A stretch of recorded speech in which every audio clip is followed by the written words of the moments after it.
చేస్తున్నాను. అలాగే ఈ మాటలు ఆలకిస్తున్న ఈ ప్రాంత ప్రజలందరికీ కూడా ప్రభు అయిన యేసుక్రీస్తు నామములో శుభాభివందనాలు తెలియజేస్తూ ఉన్నాను. ప్రభునందు ప్రియులారా, రాత్రికాల సమయంలో నా అనుభవ సాక్ష్యాన్ని మీరందరూ కూడా విన్నారు. భయంకరమైన నా జీవితాన్ని నా ప్రభు ఏ విధంగా మార్చారో, మూడు బారిన నా జీవితాన్ని ఆయన ఏ విధంగా సిగరింపజేశారో, ఈరోజు ఎలాంటి ఆశీర్వాదాన్ని దేవుడు నాకు ఇచ్చాడో రాత్రి మీ అందరితో కూడా నా సాక్ష్యాన్ని పంచుకున్నాను. ఎలా మారానో రాత్రి చెప్పాను, ఎలా దీవించబడ్డానో ఈ మధ్యాహ్నం చెప్తాను. ఎలా మారానో రాత్రి చెప్పాను, ఎలా దీవించబడ్డాననేది ఈ మధ్యాహ్నం చెప్తాను. జాగ్రత్తగా దేవుని మాటలు వినాలని ప్రేమతో మీకు తెలియజేస్తూ ఉన్నాను. అందరం కలిసి ఒక చిన్న పల్లవి పాడి దేవుని నామాన్ని మహింపరుద్దాం. దేవునికి స్తోత్రం. చూచి చూడనట్టు ఉన్న దేవుడ నీవు కావు, పోతే పోని అంటూ విడిచిపెట్టేవాడవు కావు. చూసి చూడనట్టు ఉన్న దేవుడ నీవు కావు, పోతే పోని అంటూ విడిచిపెట్టేవాడవు కావు.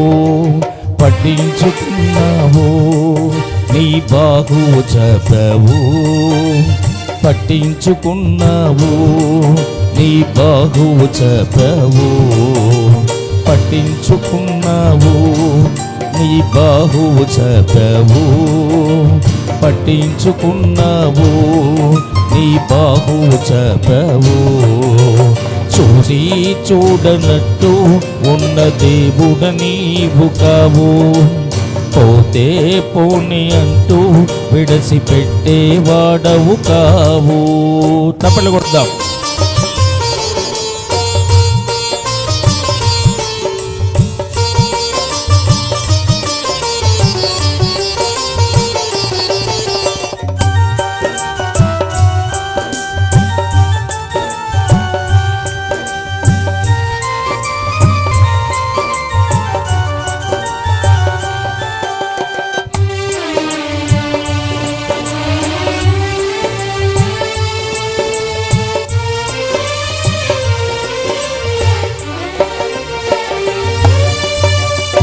తండ్రులకు అన్నదమ్ములకు పారమయ్యున్నా, గుడ్డివాడిని చూసి వాని కన్నులు తెరిచావు.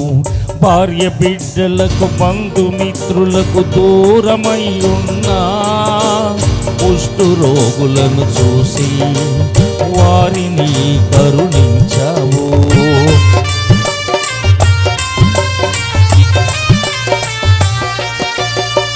తల్లిదండ్రులకు అన్నదమ్ములకు భారమయ్యున్నా, గుడ్డివాడిని చూసి వాని కన్నులు తెరిచావు. భార్య బిడ్డలకు బంధుమిత్రులకు దూరమయ్యున్నా, కుష్టు రోగులను చూసి వారిని కరుణించావు. ఎండిన ఎముకలను జీవింపజేసావు, మోడైన బ్రతుకులను సిగురింపజేసావు. ఎండిన ఎముకలను జీవింపజేసావు, మోడైన బ్రతుకులను సిగురింపజేసావు. పట్టించుకున్నావు నీ బాహువు చపవు, పట్టించుకున్నావు నీ బాహువు చపవు, పట్టించుకున్నావు బాహువు చపవు, పట్టించుకున్నావు నీ బాహువు చపవు. చూచి చూడనట్టు ఉన్న దేవుడ నీవు కావు, పోతే పోని అంటూ విడిచిపెట్టేవాడవు కావు. హల్లెలూయా. నా దేవుడు పట్టించుకునే దేవుడు, చూచి చూడనట్లుగా పోయేవాడు కాదు.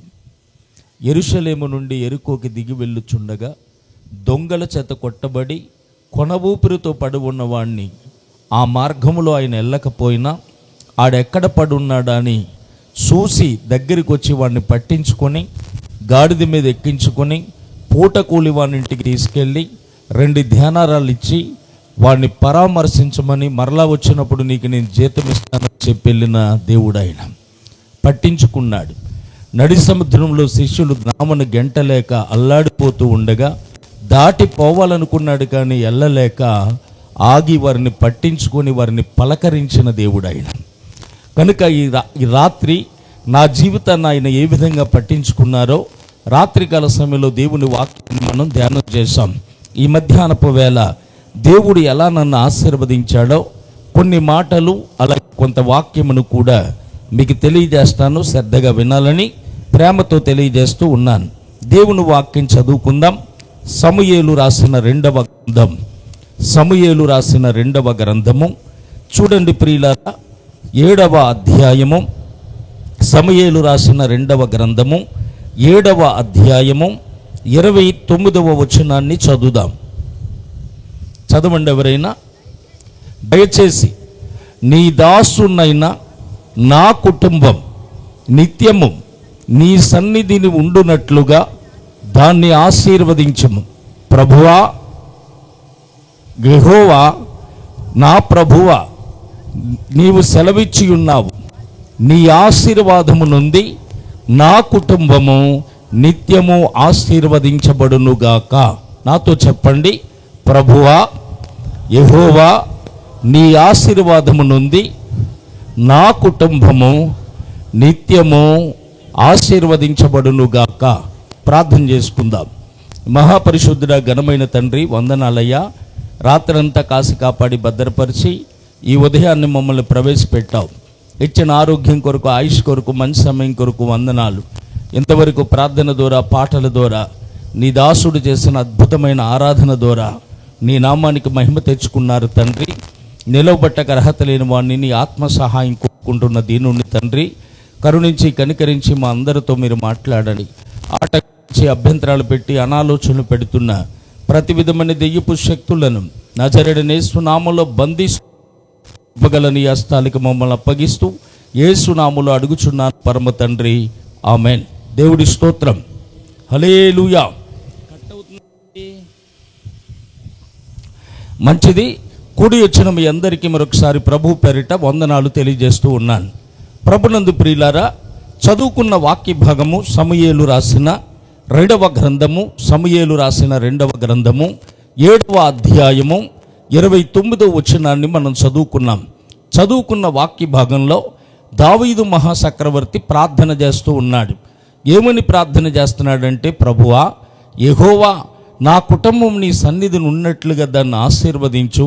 ప్రభువా, యెహోవా, నీవు సెలవిచ్చి ఉన్నావు, నీ ఆశీర్వాదము నుండి నా కుటుంబము నిత్యము ఆశీర్వదించబడునుగాక అని ఆయన ప్రార్థన చేస్తూ ఉన్నాడు. ఎవరి దావీదు అంటే, గొర్రెల దొడ్లో ఉన్న దావీదుని దేవుడు పిలిచి తన ప్రజలకు ఇశ్రాయేలీయుల్ని ఏలేవాడిగా, పరిపాలించేటువంటి పరిపాలకుడిగా దేవుడు చేశాడు. కనుక ఆ కృతజ్ఞతతో దేవునికైన ప్రార్థన చేస్తూ, ప్రభువా, నేను కాదు, నా కుటుంబం అంతా కూడా నీ సన్నిధిలో ఉండాలి, నేను కాదు, నా కుటుంబం అంతా కూడా ఆశీర్వదించబడాలి అని చెప్పి దేవుని దగ్గర ప్రార్థన చేస్తూ ఉన్నాడు. ఇక్కడున్న మన ఆలోచనలు కూడా, నేను బాగోవాలి, నా కుటుంబం బాగోవాలి, నా భార్య బిడ్డలతో, పిల్లా పాపలతో చల్లగా సుఖ సౌఖ్యాలతో వర్ధిల్లాలన్న ఉద్దేశం ప్రతి ఒక్కరికి కూడా ఉంది. కనుక నీ కుటుంబం ఆశీర్వదించబడాలంటే నువ్వేం చేయాలంటే దేవుని సన్నిధిలో ప్రార్థన చేయాలి. దావీదు అంటున్నాడు, నిత్యము నీ ఆశీర్వాదము నొంది నిత్యము నా కుటుంబం ఆశీర్వదించబడునుగాక అని చెప్పి ఆశీర్వాదాన్ని ఇమ్మని దేవుణ్ణి అడుగుతూ ఉన్నాడు. ప్రియులారా, ఎందుకు అడుగుతున్నాడు అంటే, సామెతల గ్రంథం 22వ అధ్యాయంలో వాక్యం ఏమని చెప్తుందంటే, యెహోవా ఆశీర్వాదము ఐశ్వర్యమునిచ్చును, నరులు కష్టం చేత ఆ ఆశీర్వాదము ఎక్కువ కాదు అని దేవుని వాక్యం మనకు స్పష్టంగా సెలవిస్తూ ఉంది. యెహోవా ఆశీర్వాదము ఐశ్వర్యమునిచ్చును, నరులు కష్టం చేత ఆశీర్వాదం ఎక్కువ కాదు అని ఉంది. అంటే ఆశీర్వాదం ఇచ్చేవాడు ఎవరంటే దేవుడే, ఆశీర్వదించేవాడు ఎవరంటే దేవుడే. మన కష్టాలు తీర్చేవాడు, కన్నీరు తుడిచేవాడు, బాధలు తొలగించేవాడు, ఒక ఉన్నతమైన స్థితిలో మనల్ని పెట్టాలనుకున్నవాడు దేవుడు మాత్రమే. అందుకే పేతురు రాసిన మొదటి పత్రిక 3వ అధ్యాయం 9వ వచనంలో ఆశీర్వాదానికి వారసులవుటకు మీరు పిలువబడ్డారు గనుక కీడుకు ప్రతి కీడైనా దూషణకు ప్రతి దూషణైనా చేయక దీవించండి అని వాక్యములో రాయబడింది. మనం ఎందుకు పిలువబడ్డామంటే ఆశీర్వాదాన్ని అనుభవించడానికి పిలువబడ్డామట. ఆశీర్వాదానికి వారసులుగా ఉండటానికి దేవుడు మనల్ని పిలిచాడట. తన పిల్లలమైన మనం ఉన్నతమైన వారిగా ఉండాలని, తలగా ఉండాలని, పైవారిగా ఉండాలని, ఇచ్చేవారిగా ఉండాలన్నది దేవుని ఉద్దేశం గనుక ఆశీర్వాదానికి వారసులగుటకు మీరు పిలువబడ్డారు అని చెప్పి పేతురు రాసిన పత్రికలో దేవుడు మాట్లాడుతూ ఉన్నాడు. ప్రియులారా, ఆశీర్వదించే దేవుడు ఆశీర్వాదానికి వారసులుగా ఉండటానికి పిలిచాడు. మొట్టమొదటిగా భూమి మీద మొట్టమొదటి మానవుణ్ణి చేసి ఆ మానవుణ్ణి దేవుడు ఎలా దీవించాడట. ఆదికాండం 1వ అధ్యాయం 28వ వచనంలో మీరు ఫలించి అభివృద్ధి పొంది విస్తరించి భూమిని నిండించి దాన్ని లోబరుచుకొనండి, ఆకాశ పక్షులను సముద్రపు చేపలను భూమి మీద పాకే ప్రతి జీవిని ఆలండి అని చెప్పి మొట్టమొదటి మానవుడైన ఆదాము అవ్వలను దేవుడు ఆశీర్వదించాడు. వారు సాతాను మాట విని మరి ఆ ఆజ్ఞను మీరి పండు తిని పాపము చేశారు గనుక ఆ ఆశీర్వాదాన్ని మానవుడు కోల్పోయాడు. కోల్పోయిన మనుషుడు కొరకు దేవుడే మనుషుడిగా పుట్టి సర్వమానవాళ పాప ప్రాయశ్చిత్తం కొరకు సిలువలో ఆయన బలి అయ్యి ఆయన రక్తము చేత కడిగి పవిత్రపరిచి పరిశుద్ధపరిచి ఆయన పలుకుతున్న మాట, రండి ఆశీర్వాదానికి వారసులుగా మిమ్మల్ని చేస్తాను, నేను ఆశీర్వదిస్తాను, మీరు ఐశ్వర్యవంతులుగా మార్చబడదిరిగా రండి అని చెప్పి దేవుడు పిలుస్తూ ఉన్నాడు. ఆశీర్వదించటానికి దేవుడు ఎవరు, దేవుడు ఏమై ఉన్నాడు అని మనం చూస్తే 1 తిమోతి పత్రిక 6వ అధ్యాయము 1 తిమోతి పత్రిక 6:15లో ఆయన రాజులకు రాజట, ప్రభువులకు ప్రభువట, భూపతులకు అధిపతట, రాబోయే మహారాజట, ఆయన పేరు శ్రీమంతుడు అంటుంది వాక్యం. ఆయన రాజులకు రాజు, ప్రభువులకు ప్రభువు, భూపతులకు అధిపతి, రాబోయే మహారాజు, ఆయన పేరు శ్రీమంతుడు అనే వాక్యం చెబుతూ ఉంది. 2 కొరింథీ పత్రిక 8వ అధ్యాయం 9వ వచనాన్ని మీరు చూస్తే మనము మన ప్రభువైన యేసుక్రీస్తు కృపను మీరు ఎరుగుదురు కదా, ఆయన ధనవంతుడై ఉండి తన దారిద్ర్యము వలన మీరు ధనవంతులు కావలెనని మన కొరకు ఆయన దరిద్రుడాయను అంటుంది వాక్యం. గమనించండి, ఆయన ధనవంతుడై ఉండి తన దారిద్ర్యము వలన మనము ధనవంతులు కావలెనని మన కొరకు ఆయన దరిద్రుడయ్యాడు అని వాక్యం చెప్తూ ఉంది. కనుక ఆయన శ్రీమంతుడు, రెండవదిగా ఆయన ధనవంతుడు అని వాక్యం మనకి సాక్ష్యం ఇస్తూ ఉంది. అలాగే కొలసీ పత్రిక 2వ అధ్యాయం 3వ వచనంలో మనం చూస్తే బుద్ధి జ్ఞానాలు సర్వ సంపదలు ఆయన యందు గుప్తములై ఉన్నవి, ఎవడైనా చక్కని మాటల చేత మిమ్మల్ని మోసపరచకుండునట్లు ఈ సంగతులు మీకు నేను తెలియజేస్తున్నానని అపోస్తులుడైన పౌలు కొలసీ సంఘానికి రాస్తూ ఈ మాటను తెలియజేస్తున్నాడు. చక్కని మాటల చేత ఎవడైనా మిమ్మల్ని మోసపరుస్తాడు, ఆ మోసాల్లో మీరు పడకుండానట్లు ఈ మాటలు మీకు తెలియజేస్తున్నాను. బుద్ధి జ్ఞానాలు సర్వ సంపదలు ఆయన యందు గుప్తములై ఉన్నవి అని ఇక్కడ పౌలు గారు తెలియజేస్తూ ఉన్నాడు.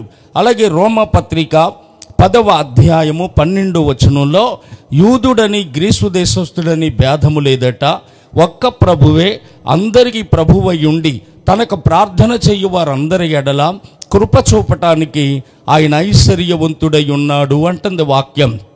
ఆయన ఆ కులమని ఈ కులమని భేదము లేదట, ఎవడైతే ఆయనకి ప్రార్థన చేస్తాడో వాడి పట్ల కృప చూపటానికి ఆయన ఐశ్వర్యవంతుడై ఉన్నాడు అని చెప్పేసి వాక్యం చెబుతూ ఉంది. రోమాపత్రిక 9వ అధ్యాయము చూడండి ప్రియులారా, 5వ వచనంలో ఈయన సర్వాధికారం కలిగిన దేవుడు అంటుంది వాక్యం. ఆయన ఎవరు అంటే ఆయన శ్రీమంతుడు, ఆయన ఎవరు అంటే ఆయన ధనవంతుడు, ఆయన ఎవరు అంటే ఆయన సర్వసంపదలు కలిగిన వాడు, ఆయన ఎవరంటే ఆయన ఐశ్వర్యవంతుడు, ఆయన ఎవరంటే సర్వాధికారం కలిగిన దేవుడు. ఆ దేవుడు అంటున్నాడు, రండి ఆశీర్వాదానికి వారసులుగా మిమ్మల్ని చేస్తాను అని పిలుస్తున్నాడు. బైబిల్ గ్రంథంలో ఆయా రీతిలుగా తన ప్రజల్ని చాలాసార్లు దేవుడు పిలిచాడు. బూదిగాంత నివాసులారా నా వైపు చూసి రక్షణ పొందండి, దేవుడును నేనే మరి ఏ దేవుడు లేడు అన్నాడు ఒక చోట. అలాగే ప్రియులారా ప్రయాసపడి భారం మోస్తున్న సమస్త ప్రజలారా నా యొద్దకు రండి, నేను మీకు విశ్రాంతినిస్తాను అన్నాడు. మరొక చోట చీకటిలో ఉన్న మీరు ఆశ్చర్యకరమైన నా వెలుగులోనికి రండి అన్నాడు. మరొక చోట మా సువార్త ద్వారా మహిమ పొందటానికి మిమ్మల్ని నేను పిలుస్తున్నాను అన్నాడు. మరొక చోట ఆయా రీతిలుగా ఆయా సందర్భాల్లో దేవుడు తన ప్రజలను పిలిచాడు. అయితే మనం చదువుకున్న వాక్య భాగంలో ఆశీర్వాదం మనం పొందాలి అని మనం అనుకుంటున్నాం గనుక ఆశీర్వదించే దేవుడు అంటున్నాడు, రండి ఆశీర్వాదానికి వారసులుగా మిమ్మల్ని నేను చేస్తాను అని దేవుడు మాట్లాడుతూ ఉన్నాడు. ఆశీర్వదించడానికి ఆయన ఎవరు అంటే ఆయన శ్రీమంతుడు, ఆయన ధనవంతుడు, ఆయన సర్వసంపదలు కలిగినవాడు, ఆయన ఐశ్వర్యవంతుడు. అలాగే ప్రియులారా మనం చూస్తే ఆయన సర్వాధికారం కలిగిన దేవుడు. చాలామంది అనుకుంటారు ఆయన దగ్గర ఏముంది, చిన్న పంచి ఉంటుంది, అలాగే ఒంటి మీద ఇంకేం ఉండదో, 3 మేకుల మీద ఎలాడుతూ ఉంటాడు, ఆయనేమిస్తాడు ఆయన దగ్గరికి వెళ్తే, ఇంకా ఉన్న వాళ్ళ దగ్గరికి వెళ్తే వస్తుంది కదా అనుకుంటారు చాలామంది. ఆయన ఏమీ లేనివాడుగా రిక్తునిగా ఎందుకైపోయాడో తెలుసా? నిన్ను నన్ను ధనవంతులుగా చేయటం కోసం, మనల్ని ఆశీర్వదించటం కోసం ఆయన తన్ను తాను రిక్తునిగా చేసుకున్నాడని వాక్యం చెబుతూ ఉంది. కనుక ఆయన అంటున్నాడు, రండి ఆశీర్వాదానికి వారసులుగా మిమ్మల్ని చేస్తానని ఆ దేవుడే పిలుస్తున్నాడు. ఆయన ఇచ్చే ఆశీర్వాదం ఎలాంటిది? కీర్తనల గ్రంథం 21 అధ్యాయం 3వ వచనంలో ఆ శ్రేష్టమైన ఆశీర్వాదాన్ని దేవుడిస్తాడట, శేషకరమైన ఆశీర్వాదాన్ని దేవుడిస్తాడట. ఆయనిచ్చే ఆశీర్వాదం శ్రేష్టమైనది, ఆయనిచ్చే ఆశీర్వాదం శేషకరమైనది అని చెప్పి అక్కడ రాయబడింది. ఎప్పుడు ఇస్తాడు మనకు ఆశీర్వాదం? 21 కీర్తన 6వ వచనంలో నిత్యము ఆశీర్వాద వారసులుగా మిమ్మల్ని చేస్తాడట. నిత్యము కూడా ఆశీర్వాదం పొందేవారిగా దేవుడు మనల్ని చేస్తాడని చెప్పి వాక్యం మనకి చెబుతూ ఉంది. అవును, నిత్యము కూడా ఆయన మనల్ని ఆశీర్వదించే దేవుడై ఉన్నాడు. అందుకే వాక్యములో ఇలా ఉంది, నువ్వు పట్టణములో దీవించబడతావు, పొలములో దీవించబడతావు, ఉద్యోగంలో దీవించబడతావు, వ్యాపారంలో దీవించబడతావు, నీ దుక్కడెద్దులు గొర్రె మేకల మందలు దీవించబడతాయి, నీ గంపయు నీ పిండి పిసుకు తొట్టెయు దీవించబడతాయి, నువ్వు లోపలికి వచ్చినప్పుడు దీవించబడతావు, వెల్లపలికి వెళ్ళినప్పుడు దీవించబడతావు. ఎక్కడికి వెళ్ళినా దీవెనల వర్షం కురిపించే దేవుడు ఆయన. ఎక్కడికెళ్ళినా నిన్ను ఆశీర్వదించే దేవుడైన ఆయనిచ్చే ఆశీర్వాదం శ్రేష్టమైనది, ఆయనిచ్చే ఆశీర్వాదం శేషకరమైనది. నిత్యము ఆశీర్వాద కారకుడిగా దేవుడు నిన్ను నన్ను చేస్తానని దేవుని వాక్యంలో చెబుతూ ఉన్నాడు. ప్రియులారా, ఆయన బైబిల్ గ్రంథంలో ఎవరిని ఆశీర్వదించాడు అని మనం చూస్తే, మొదటిగా ఆదికాండము 24వ అధ్యాయం 1వ వచనంలో అబ్రహాము బహుకాలం గడిచిన వృద్ధుడై ఉండెను, అన్ని విషయములలో యెహోవా అబ్రహాముని ఆశీర్వదించెను. అబ్రహాము బహుకాలం గడిచిన వృద్ధుడై ఉండగా అన్ని విషయాలలో కూడా యెహోవా అబ్రహాముని ఆశీర్వదించాడట. గమనించండి ప్రియులారా, ఒక వ్యక్తి నా యేసు దగ్గరికి వస్తే నేను కొన్ని చేయగలను, కొన్ని చేయలేను అనే దేవుడు కాదాయన. నా దగ్గర కొన్ని ఉన్నాయి, కొన్ని ఎక్కడికైనా వెళ్ళి తెచ్చుకోండి అనేవాడు కాదాయన. నేను కొన్ని చేయగలను, కొన్ని నా దగ్గర ఉన్నాయి, కొన్ని నా దగ్గర లేవు అనేవాడు కాదాయన. ఆయన దగ్గరికి వస్తే ఏదైనా చేసే దేవుడు ఆయన. చేతులెత్తి స్తోత్రం చెప్పండి. ఆయన ఏదైనా చేసేటువంటి దేవుడు ఆయన. కనుక ప్రియులారా, సూపర్ బజార్ అని పేరు పెడుతున్నారు, కొన్ని ఉన్నాయి, కొన్ని ఉండలేదు. సూపర్ బజార్కి మనం వెళ్తే కొన్ని నా దగ్గర ఉన్నాయి, కొన్ని ఎక్కడికైనా వెళ్ళి తెచ్చుకోండి అంటున్నారు. ఇక సూపర్ బజార్ ఏంటి? సూపర్ బజార్ అని అర్థం ఏంటంటే గుండు సూది కాడి నుంచి గుణపం దాకా దొరకాలి, దాన్నే సూపర్ బజార్ అంటారు. సూపర్ బజార్ అని పేరు పెట్టి కొన్ని ఉంటే కొన్ని లేని స్థలం అంటూ ఉండొచ్చు గాక, నా యేసు దగ్గర లేదు అనేది ఏదీ లేదు. దేవునికి స్తోత్రం చెప్పండి. అన్నీ ఉన్నాయి అక్కడ. అందుకే అబ్రహాముని దేవుడు అన్ని విషయాల్లో కూడా ఆశీర్వదించాడు అని రాయబడింది. అబ్రహాముకి ఏమిచ్చాడు? ఆదికాండం 24:34లో వెండినిచ్చాడట, బంగారాన్ని ఇచ్చాడట, ఒంటెలను ఇచ్చాడట, ఎద్దులను ఇచ్చాడట, ఆడగాడిదలను ఇచ్చాడట, బహుమంది పనివారిని దాసదాసీల సమూహంగా ఇచ్చాడట.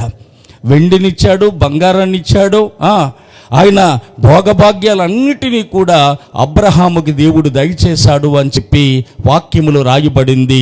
కనుక అబ్రహాముని దేవుడు అన్ని విషయాలలో కూడా ఆశీర్వదించాడు. ఒక వ్యక్తి యేసు దగ్గరికి వస్తే అన్ని విషయాల్లో కూడా ఆశీర్వదిస్తాడు.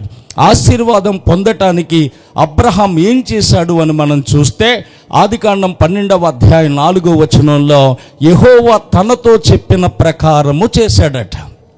అబ్రహాము దేవుడు చెప్పినట్లు చేశాడట. మనం దేవుడు చెప్పినట్లు చెయ్యంగనికే ఆశీర్వాదానికి బదులుగా దరిద్రం వెళ్తుంది మనల్ని. ఏమండి, ఆశీర్వాదానికి బదులుగా లేమి ఏలుబడి చేస్తుంది మనకి. మనం చేస్తున్న ప్రతి పనిలో ఆటంకాలు, ప్రతి పనిలో కూడా అడ్డులు వస్తున్నాయి. మనం ఎందుకు దీవించబడలేకపోతున్నామంటే ఆయన ఒకటి చెప్తే ఒకటి చేస్తున్నాం మనం. కనుక ఆయన చెప్పినట్లు మనం చెయ్యాలి. కానా ఊరిలో తల్లంది, ఆయన మీతో చెప్పినది చెయ్యండి. వచ్చారు, ఏం చేయమంటావు? ఇదిగో మీ అమ్మ పంపింది, ఏం చేయమంటావు అంటే ఆ ఖాళీ బాణాలు అంచుల మట్టుకు నింపేయమన్నాడు.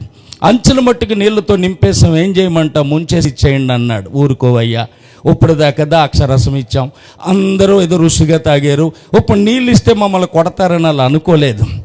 యేసు ముంచమన్నాడు, ముంచేసాం, ముంచిచ్చేమన్నాడు, ఇచ్చేసామన్నారు.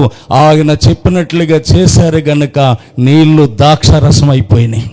రంగు లేని దానికి రంగు వచ్చింది, రుచి లేని దానికి రుచి వచ్చింది, ఇలువ లేని దానికి ఇలువ పెరిగిపోయింది. ప్రియులారా, ఆయన చెప్పినట్లు చెయ్యాలి. మన పెత్తనాలు కాదు, మన ఆలోచనలు కాదు, మన జ్ఞానం కాదు. సముద్రం వార పుట్టాడు, సముద్రం వార పెరిగాడు. తాత ముత్తాతల కానించి సముద్రం వారనే పుట్టారు. సముద్రం మీద వేటాడి కష్టపడుతూ సముద్రం వారనే బ్రతుకుతున్నాడు. ఏ పక్క ఏ చేపలు ఉంటాయో ఆయనకు బాగా తెలుసు. ఏ పక్కకి వెళితే సుడిగుండాలు ఉంటాయి, ఏ పక్క ప్రమాదాలు ఉంటాయో తెలుసు. కానీ ఒక్క చేప కూడా పట్టలేకపోయాడు. యేసు కుడి వైపున వలమేమున్నప్పుడు నీ మాట చప్పున వల వేస్తున్నానని వల వేసి విస్తారమైన చేపలు పట్టగలిగాడు. ఆయన చెప్పినట్లు చేస్తేనే దీవెన, ఆయన చెప్పినట్లు చేస్తేనే ఆశీర్వాదం. అబ్రహాం ఆయన చెప్పినట్లుగా చేశాడు. ఎక్కడికి వెళ్ళమంటావు ప్రభా? ఏ ఆటో ఎక్కమంటావు ప్రభా? ఆటోలు ఉంటాయి అక్కడ, కరెంట్ ఉంటుందా అక్కడ, ఇల్లు బాగుంటుందా అక్కడ, పరుపులు ఉంటాయి అక్కడ. ఏం అడగలేదండి ఆయన, వెళ్ళమన్నాడు, వెళ్ళిపోయాడు అంతే. అలా వెళ్ళిన అబ్రహాముని దేవుడు అన్ని విషయాల్లో కూడా ఆశీర్వదించాడట. కనుక ప్రియులారా, దేవుడు ఎవరిని ఆశీర్వదించాడంటే మొదటగా అబ్రహాముని దేవుడు అన్ని విషయాల్లో ఆశీర్వదించాడు. దేవుడి దగ్గరకు వస్తే అన్నిటినీ నీకు అనుగ్రహిస్తాడు. ఆయన ఇల్లు ఇవ్వడా ఇస్తాడు. ప్రియులారా, పిల్లలకి పెళ్ళిళ్ళు చేయడా చేస్తాడు. ప్రియులారా, ఉద్యోగం ఇవ్వడా ఇస్తాడు, ఆరోగ్యం ఇవ్వడా ఇస్తాడు, అప్పులు తీర్చడా తీరుస్తాడు. అన్నిటికీ మించిన ఆత్మరక్షణ దేవుడిస్తాడు. దేవునికి స్తోత్రం. పాప క్షమాపణ దేవుడిస్తాడు. ప్రియులారా, అన్నిటితో పాటు ఆయన ఆత్మరక్షణ, అలాగే ప్రియులారా ఆయన పాప క్షమాపణ ఇస్తాడు. అందుకన్నాడు, మొదట నా నీతిని రాజ్యాన్ని వెతకండి, అవన్నీ మీకు తర్వాత అనుగ్రహింపబడతాయని దేవుడు చెప్పాడు. కనుక ఆయన చెప్పినట్లు చేస్తే అన్ని విషయాల్లో కూడా మనం ఆశీర్వదించబడతాం. ఇక రెండవదిగా మనం చూస్తే ఆదికాండం 26వ అధ్యాయం 12వ వచనంలో ఇస్సాకు ఆ దేశమందున్నవాడై ఇత్తనమేసి ఆ సంవత్సరం 100 ఫలము పొందెను. యెహోవా అతన్ని ఆశీర్వదించను గనుక అతను మిక్కిలి గొప్పవాడగును అని రాయబడింది అక్కడ. ఇస్సాకును కూడా ఆశీర్వదించింది ఎవరంటే దేవుడే. ఆ దేశమందన్నాడు. ఏ దేశములో ఉన్నాడంటే ఫిలిస్తీన్ల దేశం అనబడుతున్న గెరారు దేశములో ఉన్నాడు ఇస్సాకు. గెరారు దేశానికి ఎందుకు వెళ్ళాడు అంటే తన తండ్రి అయిన అబ్రహాము కాలంలో వచ్చిన కరువు గాక భయంకరమైన కరువు వచ్చిందట తన కాలంలో. ఆ కరువును బట్టి తన భార్యను, తన దగ్గరున్న దాసదాసీల సమూహాన్ని, గొర్రె మేకల మందల్ని తీసుకొని ఆయన గెరారు దేశానికి వెళ్ళాడు. దేవుడు దర్శనమిచ్చి ఆ ఇస్సాకుతో అంటాడు, ఇస్సాకు, నువ్వు ఐగుప్తికి వెళ్ళొద్దు, ఈ దేశంలో పరవాసిగా ఉండు, ఇదిగో నేను నీకు తోడై ఉంటాను, నేను ఆశీర్వదిస్తానని చెప్పాడు. శ్రమలైనా, కష్టమైన, అవమానాలైనా, నిందలైనా, ఆకలి బాధలైనా అదే దేశంలో పరవాసిగా ఉండిపోయాడు. అందరూ నీరు కట్టినట్లు నీరు కట్టాడు, అందరూ దమ్ము చేసినట్లు దమ్ము చేశాడు, అందరూ ఇత్తనాలు వేసినట్లు ఇత్తనాలు వేశాడు, అందరూ కలుపు తీస్తే కలుపు తీశాడు. ఆ కాలంలో అందరూ పిండెత్తే పిండేశాడు, మందు కొడితే మందు కొట్టాడు, కోత కోస్తే కోత కోశాడు, కుప్ప నూరిస్తే నూర్చాడు. అందరిది 40 అయితే ఇస్సాకుది 100 అయింది. దేవునికి స్తోత్రం చెప్పండి. ప్రియులారా, ఈ రోజుల్లో 50 బత్తాలు పండిస్తే ఉత్తమ రైతు అని అవార్డు ఇస్తున్నారు. చిన్న గుడి దగ్గర 4 కుర్చీలు వేస్తారు, సాయంత్రం మాటలు వచ్చి 4 కుర్చీలు వేసేలాంటి మైక్ వేస్తారు, రైతుని పిలుస్తారు. అప్పుడు దాకా గోసెట్టుకుంటాడు వీడు. ఆ రోజే పంచి కట్టుకుని బొచ్చరంబలు వేసుకొని వచ్చేస్తాడు, మైక్ కట్టుకుంటాడు. నేను నాగార్జున వారి ఊరియా వాడాను, గులుకులు వాడాను, అందుకే ఇంత పంట పండించాను అంటాడు. ఏమండి, ఆధునిక ప్రపంచంలో కంప్యూటర్ యుగంలో టెక్నాలజీ మారాక మనం ఉన్నాం కనుక ఈ రోజుల్లో 50 బత్తాలు పండించడం గొప్ప ఏం కాదు. వేల సంవత్సరాల కిందట యేసు మాటను పెట్టుబడి బట్టి 100 బత్తాల పంట కోశాడు ఇస్సాకు. దేవునికి స్తోత్రం. కనుక ఇస్సాకుని దేవుడు ఆశీర్వదించాడు. ఎంతగా ఆశీర్వదించాడు ఇస్సాకునంటే ఆ కింద వచనాల్లో ఉంటుంది, ఫిలిష్తీయులు అతను చూసి అసూయపడేలా ఆశీర్వదించాడట. ఫిలిష్తీయులు అతను చూసి అసూయపడేలా ఆశీర్వదించాడట. అవును, ఒక వ్యక్తి యేసు దగ్గరకు వస్తే అన్ని విషయాల్లో ఆశీర్వదిస్తాడు. 2, ఒక వ్యక్తి యేసు దగ్గరకు వస్తే పక్కవారు నిన్ను చూసి ఏడ్చేలాగా ఆశీర్వదిస్తాడు. ముఖాన్ని గొడ్డెట్టుకుని అలోమని ఏడుస్తారు ఉదయం లెగిస్తే మనల్ని చూసి. అవునండి, అలా దేవుడు ఆశీర్వదిస్తాడు. ప్రియులారా, ఆశీర్వాదపు వర్షం మన మీద కురిపిస్తాడు ఆయన. పక్కవారు మనల్ని చూసి అలోమని ఏడిస్తే మనం ఏడుస్తాం వాళ్ళతో పాటు. నేను ఎవరిదైనా తిన్నానా? ఎవడ తింటే ఎవడు ఊరుకుంటాడు? ఏమండి, నేను ఎవరిదైనా పడేసుకున్నానా? నా మొగుడు ముఖం చూడలేకపోతున్నారు, నా పిల్లల ముఖం చూడలేకపోతున్నారు, హలోమని ఏడుస్తున్నారని వాళ్ళతో పాటు మనం ఏడుస్తాం. ఏడొద్దు. వాళ్ళు ఏడుతున్నారంటే మనం ఎదుగుతున్నామని అర్థం. పక్కవారు మనల్ని చూసి ఏడ్చేలా దేవుడు మనల్ని ఆశీర్వదిస్తాడు. ఏరుపల్లి అనే నా గ్రామంలో నాదొక చిన్న పెంకిటిల్లు ఉండేది. నేను ఎమ్మెల్యే తోట తిరుమూర్తులు గారు కూడా తిరిగినప్పుడు ఆయన రామచంద్రపురం సిండికేట్ బ్యాంకు ద్వారా 50,000 లోన్ ఇప్పించారు నాకు. ఆ బ్యాంకు మేనేజర్ గారు అన్నారు, ఎమ్మెల్యే గారు రికమెండేషన్ చేస్తారు కానీ జామీను పెట్టరు కదా, నువ్వు జామీన్ ఏం పెడతావు, జామీన్ పెడితేనే నీకు లోన్ అన్నారు. నా ఇంటి కాగితాలు పట్టుకెళ్ళి 7 సెంట్ల స్థలం, అది 7 సెంట్ల స్థలం కాగితాలు ఆయన చేతిలో పెట్టాను. అప్పుడు 50,000 లోన్ ఇచ్చారు. లోన్ ఇచ్చాక వ్యాపారం చేశాను, పతనం అయిపోయాను, పాడైపోయాను. 11 సంవత్సరాలు కట్టలేకపోయాక తర్వాత నేను పాడైపోయి ప్రభువుని నమ్ముకున్నాను. ఆ 50,000 1,31,000 అయింది. ఆ బ్యాంకు వాళ్ళు రోజు కట్టమని నన్ను చాలా వేధించేవారు. కట్టలేక నేను పారిపోయేవాడిని. అలా పారిపోతుంటే సాయంత్రం 6:30 ఆ టైంలో ఒక 7-6 జీప్ వేసుకొని మా ఇంటికి వచ్చేవారు. ఇంట్లో ఉన్న మమ్మల్ని, ఆడవాళ్ళని, పిల్లల్ని, మమ్మల్ని బయటికి గెంటేసి తలుపుకు తాళం వేసేవారు. తాళం వేస్తే మళ్ళా నా భార్య, నా తల్లి, నా పిల్లలు వెళ్ళి కాళ్ళు పట్టుకొని బ్రతిమాలి, ఇప్పటికే మా బ్రతుకు రోడ్డు మీద పడిపోయింది, తినటానికే లేదు బాబు, ఇదిగో ఇల్లు కూడా లేకుండా చేయకండి, 1 నెల టైం ఇవ్వండి, మీ డబ్బులు కడతామంటే మళ్ళీ తలుపు తీసేవారు. మళ్ళీ వెళ్ళే వాళ్ళం, నెలకు కట్టకపోతే మళ్ళీ వచ్చి మళ్ళీ బయటికి గెంటేసేవారు. ఇది మా బతుకు. అయితే ఆ జీప్ మా ఇంటికి వస్తుంది అనేసరికి 5 నిమిషాల ముందే మా ఊర్లో ఉన్న వాళ్ళందరూ మా ఇంటి చుట్టూ వచ్చి మూగేవారు. మరి వాళ్ళకి ఎలా తెలిసేదో నాకు ఇప్పటికీ తెలీదు. ఏమండి వారో తెలుసా, వీడు బ్యాంకు డబ్బు తెచ్చి తినేసాడు, ఎవడ బాబు సొమ్ము ఊరుకుంటారా, ఇల్లు ఆలం వేస్తారని ఒకరు, తలుపులకు తాళాలు వేస్తారని ఒకరు, కొండలు నెత్తి మీద పెట్టుకుని వెళ్ళటమని ఒకడు, ఆ దేవుడు మాత్రం ఇలాంటి దరిద్రుల్ని ఏం బాగు చేసేస్తాడని కొందరు. ఎవడికి నచ్చినట్లాడు మాట్లాడేశాడు. దేవుని మహాకృప, అలా మాట్లాడిన వాళ్ళందరూ వెళ్ళిపోయారు ఊరుదులు. నేనే ఊళ్ళో ఉన్నాను. ప్రియులారా, తర్వాత ఉపవాసం ఉండి ప్రార్థన చేయగా బ్యాంక్ మేనేజర్ హృదయాన్ని దేవుడు తట్టి 81,000 కొట్టించాడు. 50,000 మాత్రమే కట్టించుకున్నాడు. 50,000 కట్టి ఆ కాగితాలు బయటికి తెచ్చి ఆకలి బాధలు, అవమానాలు, నిందలు, ఇక్కడ ఉండమంటావా, ఎక్కడికైనా వెళ్ళిపోమంటావా అంటే నేను ఆ స్థలాన్ని కోరుకున్నాను, ఇక్కడే ఉండమని దేవుడు చెప్పాడు. ఆ స్థలాన్ని అభిషేకించాడు. ఈరోజు పైన చర్చు, కింద ఇల్లు, ఆ పల్లెటూరులో ₹1,00,00,000 పెట్టి కట్టుకోవటానికి దేవుడు సహాయం చేశాడు. దేవునికి స్తోత్రం. ఈరోజు ఆ ఊరంతటికి పెద్ద ఇల్లు నాదే. ఊరు ఎంటర్ అయ్యేసరికి కనపడే ఇల్లు కూడా నాదే. డాక్టర్ గారు శైలేష్ శ్రీనివాస్ గారు సాయంత్రం వస్తారు. నాకు మంచి స్నేహితులు, అద్భుతమైన దైవజనులు. వారు కూడా మా ఇంటికి వచ్చి మాకు ప్రార్థన చేసి వెళ్ళారు. రామచంద్రపురం మీటింగ్ వచ్చినప్పుడు ఆయన చూశారు మా ఇల్లు. ప్రియులారా, గమనించండి, ఏమండి అక్కడ మంచి ఇల్లు దేవుడు కట్టుకోవటానికి సహాయం చేశాడు. ఈరోజు ఆ ఊరంతటికి మా అమ్మ అన్నం పెట్టింది. అందరూ అన్ని క్యాస్ట్లలో నా దగ్గర పనిచేశారు. మా అమ్మ అన్నం పెట్టి అందరిని ఆదరించింది. అయితే తర్వాత నా బ్రతుకు బాగా ఒక ఆస్తి పాడు చేసుకుని రోడ్డు పాలయ్యాను. తర్వాత దేవుని దగ్గరకు వచ్చాను, ఇల్లు కట్టుకున్నాను, సంతోషంగా ఉన్నాను. ఈరోజు ఇంట్లోంచి బయటకు వస్తే అందరూ అంటారు, సీన్ బాబు పోన్లే, నువ్వు నమ్ముకున్న దేవుడు గొప్పోడయ్యా, నిన్ను విడిచిపెట్టలేదు, ఈ ఆల్టకి బాగున్నా బాబు, పిల్లలతో సంతోషం అంటారు. సరే, నేను బుర్ర ఊపుతాను. కొంచెం ఎదరికి వెళ్ళాక వాళ్ళ మూతులు పక్కకి వెళ్ళిపోతాయి, కళ్ళు పక్కకి వెళ్ళిపోతాయి, మనసు పక్కకి వెళ్ళిపోద్ది. ఏమంటారో తెలుసా? ఈడిని తిల్లి కట్టేసాడంటే ఎక్కడి నుంచి వచ్చిందో తెలుసా అంటాడు ఒకడు. మరొకడు అంటాడు, రాత్రులు మీటింగ్ వెళ్తాడు కదా, టంకు పెట్టి దొరుకుంటుంది అంటాడు. ఈ ఎద వచ్చి తలుపు తీసినట్లుగా. ఏమంటే టంకు పెట్టి దొరికిందని ఒకడో, పైనుంచి వచ్చేస్తుంది రాయాలకని ఒకడో. సరే, మాకు పైనుంచి వస్తుంది, మీకు పక్కింటికాడి నుంచి వస్తుందా? అందరికీ వచ్చేది ఎక్కడి నుంచి చెప్పండి, నోరు తెరిచి. ఎక్కడి నుంచి? ఎవరున్నారు పైన? యేసయ్య, యేసుబాబు కాదు, మా బాబు. దేవుని స్తోత్రం చెప్పండి. పైన మన బాబు ఉన్నాడు గనుక చెయ్యి చాపితే ఎంత కావాలితే అంత పెట్టే దేవుడు ఆయన.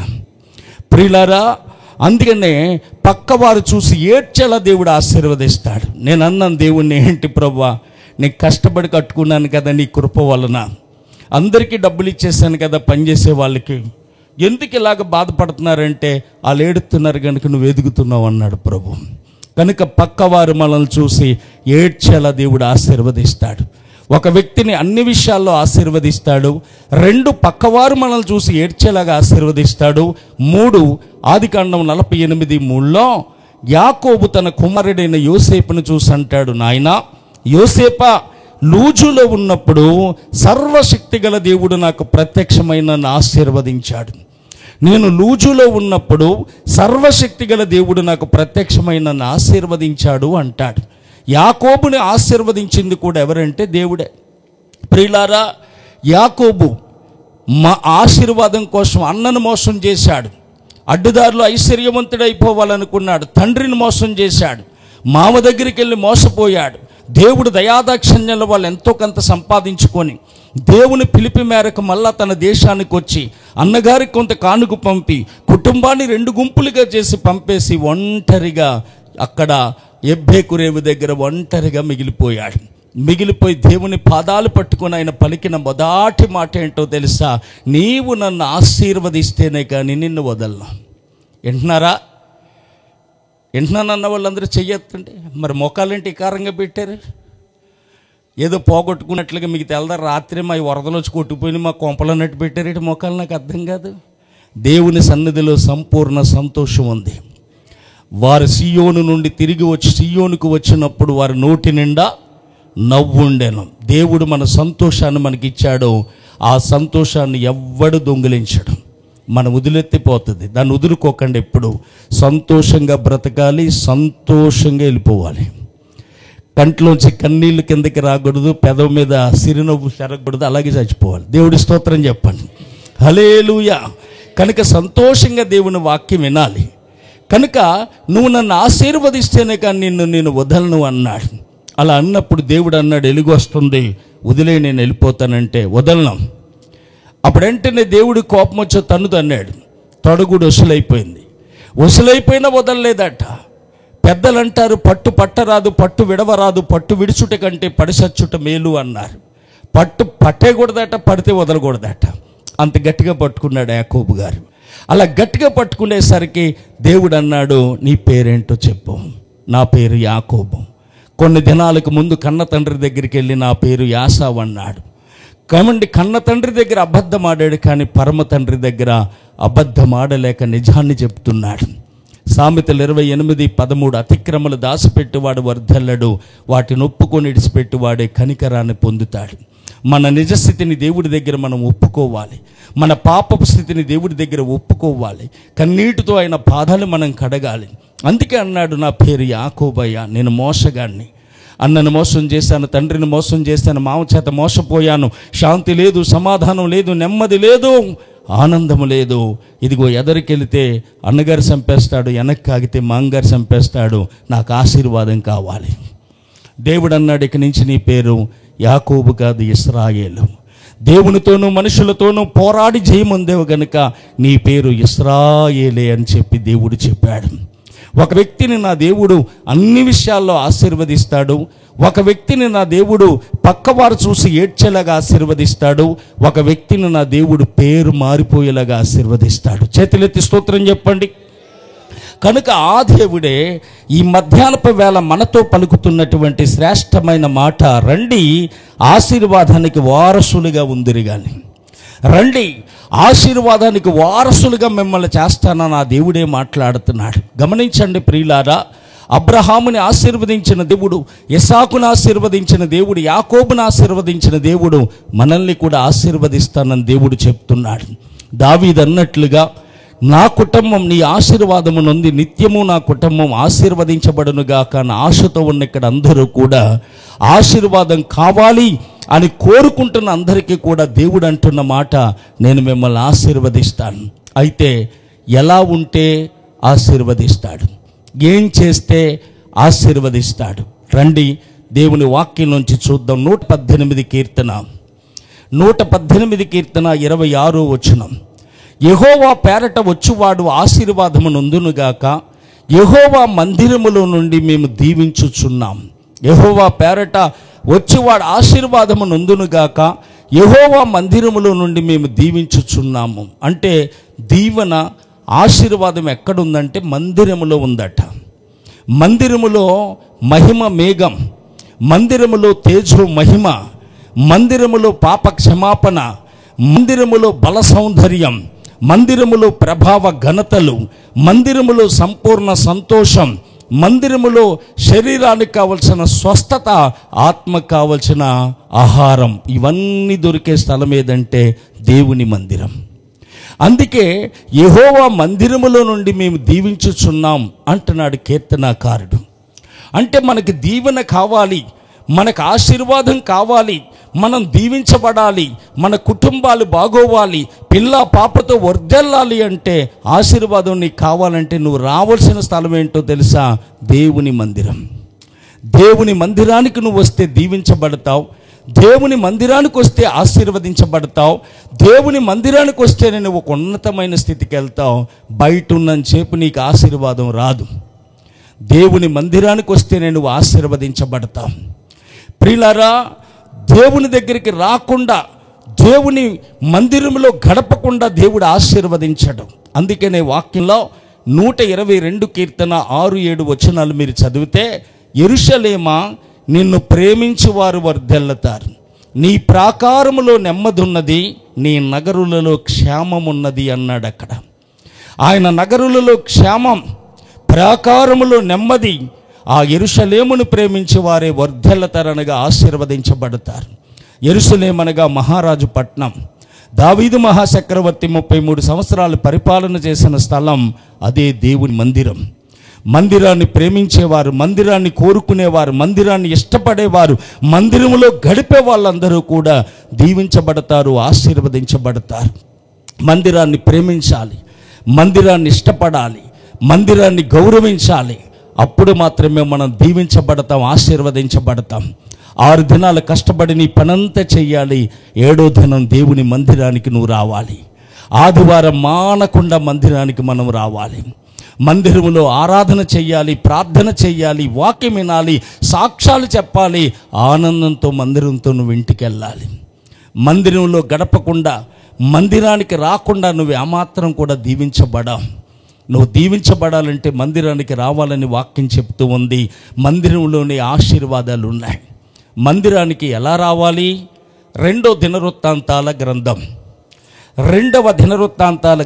29:20లో, అప్పుడు రాజైన హిజ్కియా పెందల కాడే లేచి, తీయండి బైబిల్లో, పెందల కాడే లేచి పట్టణపు అధికారులను సమకూర్చుకొని యెహోవా మందిరానికి వెళ్ళెను. 2వ దినవృత్తాంతాలు 29:20లో, అప్పుడు రాజైన హిజ్కియా పెందల కాడే లేచి పట్టణపు అధికారులను సమకూర్చుకొని యెహోవా మందిరానికి వెళ్ళెను. ఎప్పుడు లేచాడు చెప్పండి? ఎప్పుడు? పెందల కాడ. అంటే మందిరానికి ఎప్పుడు వెళ్ళాలి? పెందల కాడే వెళ్ళాలి. నేను అంటాను, అందరికంటే ముందు మందిరానికి రావాలి, అందరికంటే ఆఖరిని మందిరంలోంచి వెళ్ళాలి. 5 రొట్టెలు 2 చిన్న చేపలు 5,000 మందికి దేవుడు పెట్టాడు. 12 గంపలు అతను అట్టుకెళ్ళాడు. ఎప్పుడు వచ్చాడు అతను?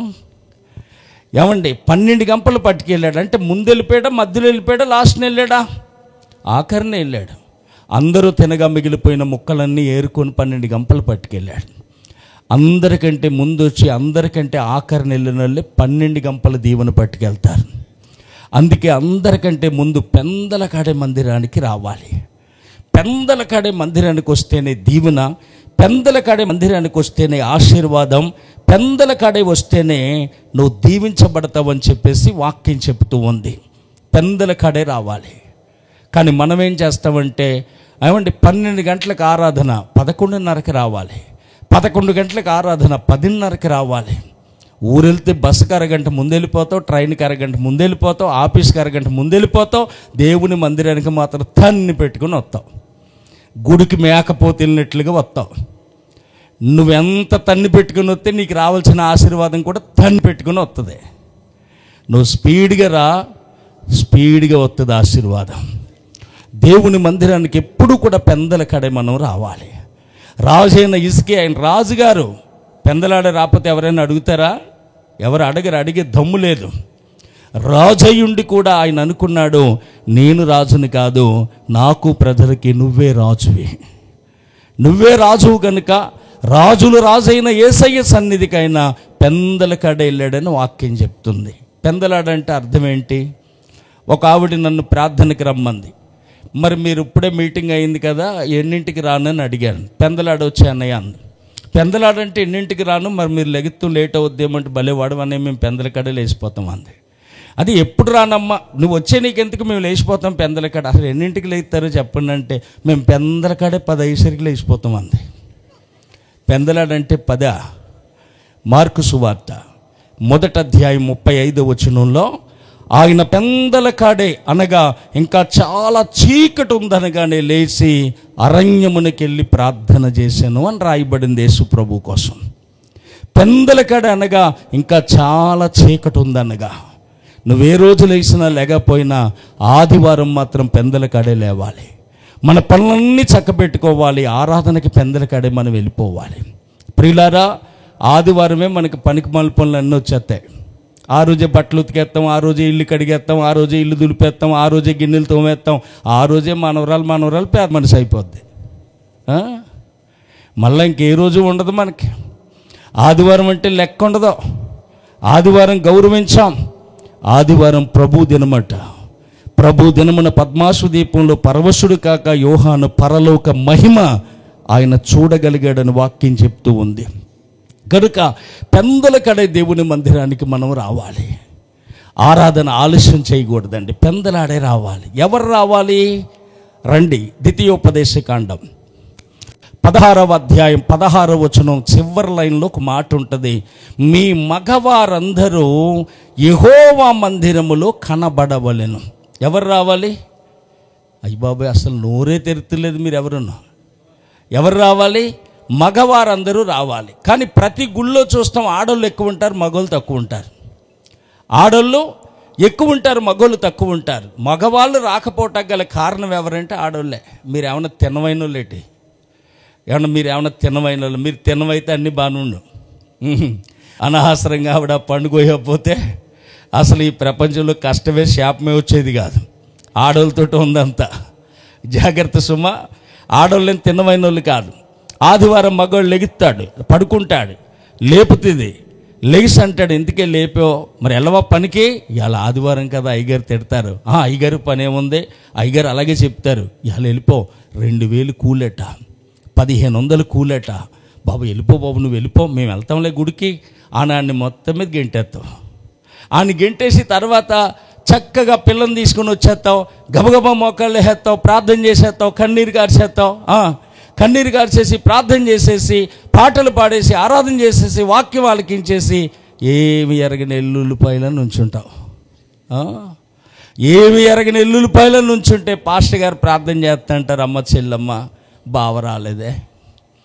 మేము ఊరుకుంటామా? బావ రాలేదే అంటే బావా ఒకప్పుడు వచ్చాడా, ఆడు డబ్బులు మండిపోను డబ్బు ఎడతాడండి అంటది ఈవిడే.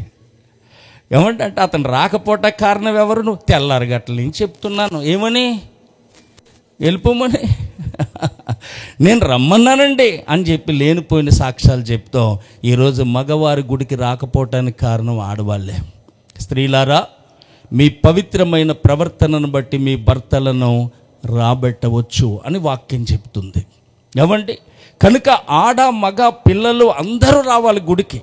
యేసు ప్రభు ఒక్క పురుషులకే దేవుడు కాదు, ఒక స్త్రీలకే దేవుడు కాదు, ఒక పిల్లలకే దేవుడు కాదు. యేసు క్రీస్తు అందరికీ ప్రభు, ఆయన అందరికీ ఉపకారి, ఆయన అందరికీ రక్షకుడు, ఆయన కుటుంబాలకు దేవుడు. ఆయన నోవాహు కుటుంబం అంతా ఓడలోకి వెళ్ళినట్లుగా, కొర్నేలు కుటుంబం అంతా రక్షణ పొందినట్లుగా, నేనును నా ఇంటి వారును యెహోవాని సేవిస్తామని యెహోషువ చెప్పినట్లుగా కుటుంబం అంతా దేవుని మందిరానికి రావాలి. దెయ్యం వెళ్ళనివ్వదు, దెయ్యానికి ఇష్టం ఉండదు.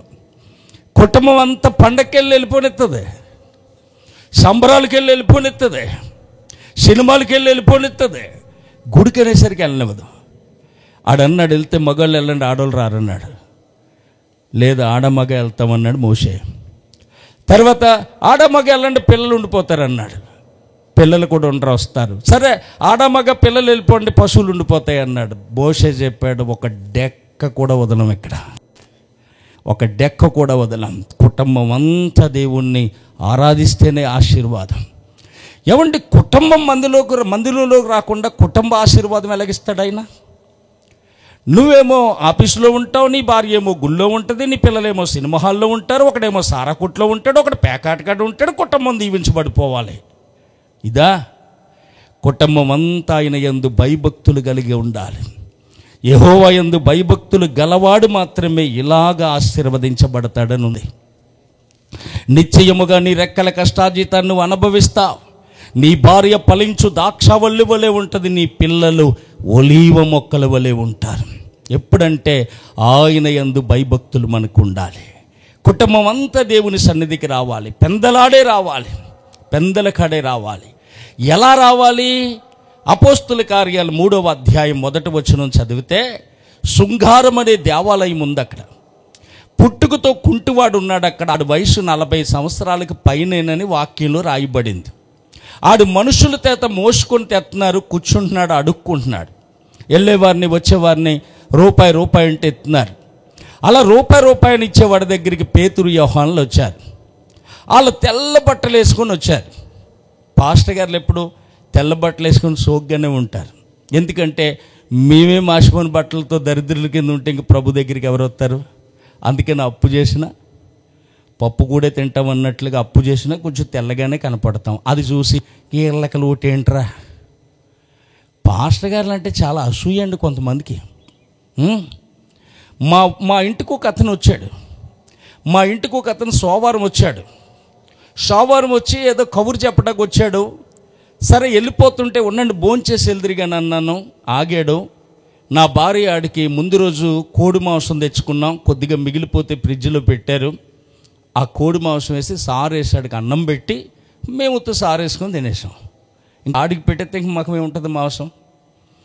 ఏమండి, తినపోయినా ఎక్కువ వేస్తాంగా, 2 ముక్కలు వేసి తినను అనంగా పెట్టాం. సరేనండి పాస్టర్ గారు వెళ్తున్నానని వెళ్ళాడు. వెళ్తే కొట్టు దగ్గర ఆగాడు. ఎదరా ఆడు చుట్టం కనపడ్డాడు. ఎరా బాబు ఎలా వచ్చేవేటంటే పాస్టర్ గారి దగ్గర పని ఉండి వచ్చాను రా. అయ్యిందా? అయిపోయిందిరా, పని అయిపోయింది, వెళ్ళిపోతున్నాను రా. భోంచేసి వెళ్తే కానీ టైం అయిపోయింది కదా అంటే భోంచేసాను రా పాస్టర్ గారి ఇంటికాడ. ఏం కూరో? కోడి మాంసం. కోడి మాంసమా? వాళ్ళకి లోటేంట్రా అంటున్నాడు ఈ ఎదవా. నేను తింటాం మానేసి నా భార్య ఆడికెత్తే నాకు లోటేటట. చూసారా, ఇలాంటి వాళ్ళు కూడా ఉంటారు. అందుకే పేతురు యోహానులను చూసి అంటున్నాడు, బాబు ధర్మం అందరిని అడిగాం, రూపాయలు పడ్డాయి, సేవకుల దగ్గర 100 పడతాయేమో అనుకున్నాడు. అందుకే ఆ పేతురు యోహానులు అంటున్నారు, నువ్వు ఆశించినట్లుగా ఎండి బంగారు నాణ్యాలు మా దగ్గర లేవు, ఉండవు. మా దగ్గర ఏమి ఉండవు. మా బ్యాంక్ అకౌంట్లు చూడండి ఖాళీగానే ఉంటాయి. మా ఇంట్లో చూడండి సరిపడానే ఉంటాయి. పోషించేవాడు ఆయనప్పుడు పోగొట్టుకోమని ఎవడు చెప్పాడు? పోషించేవాడు ఆయన. కనుక మా దగ్గర ఏమి ఉండవు, కానీ ఉన్నట్లుగా కనపడతాం.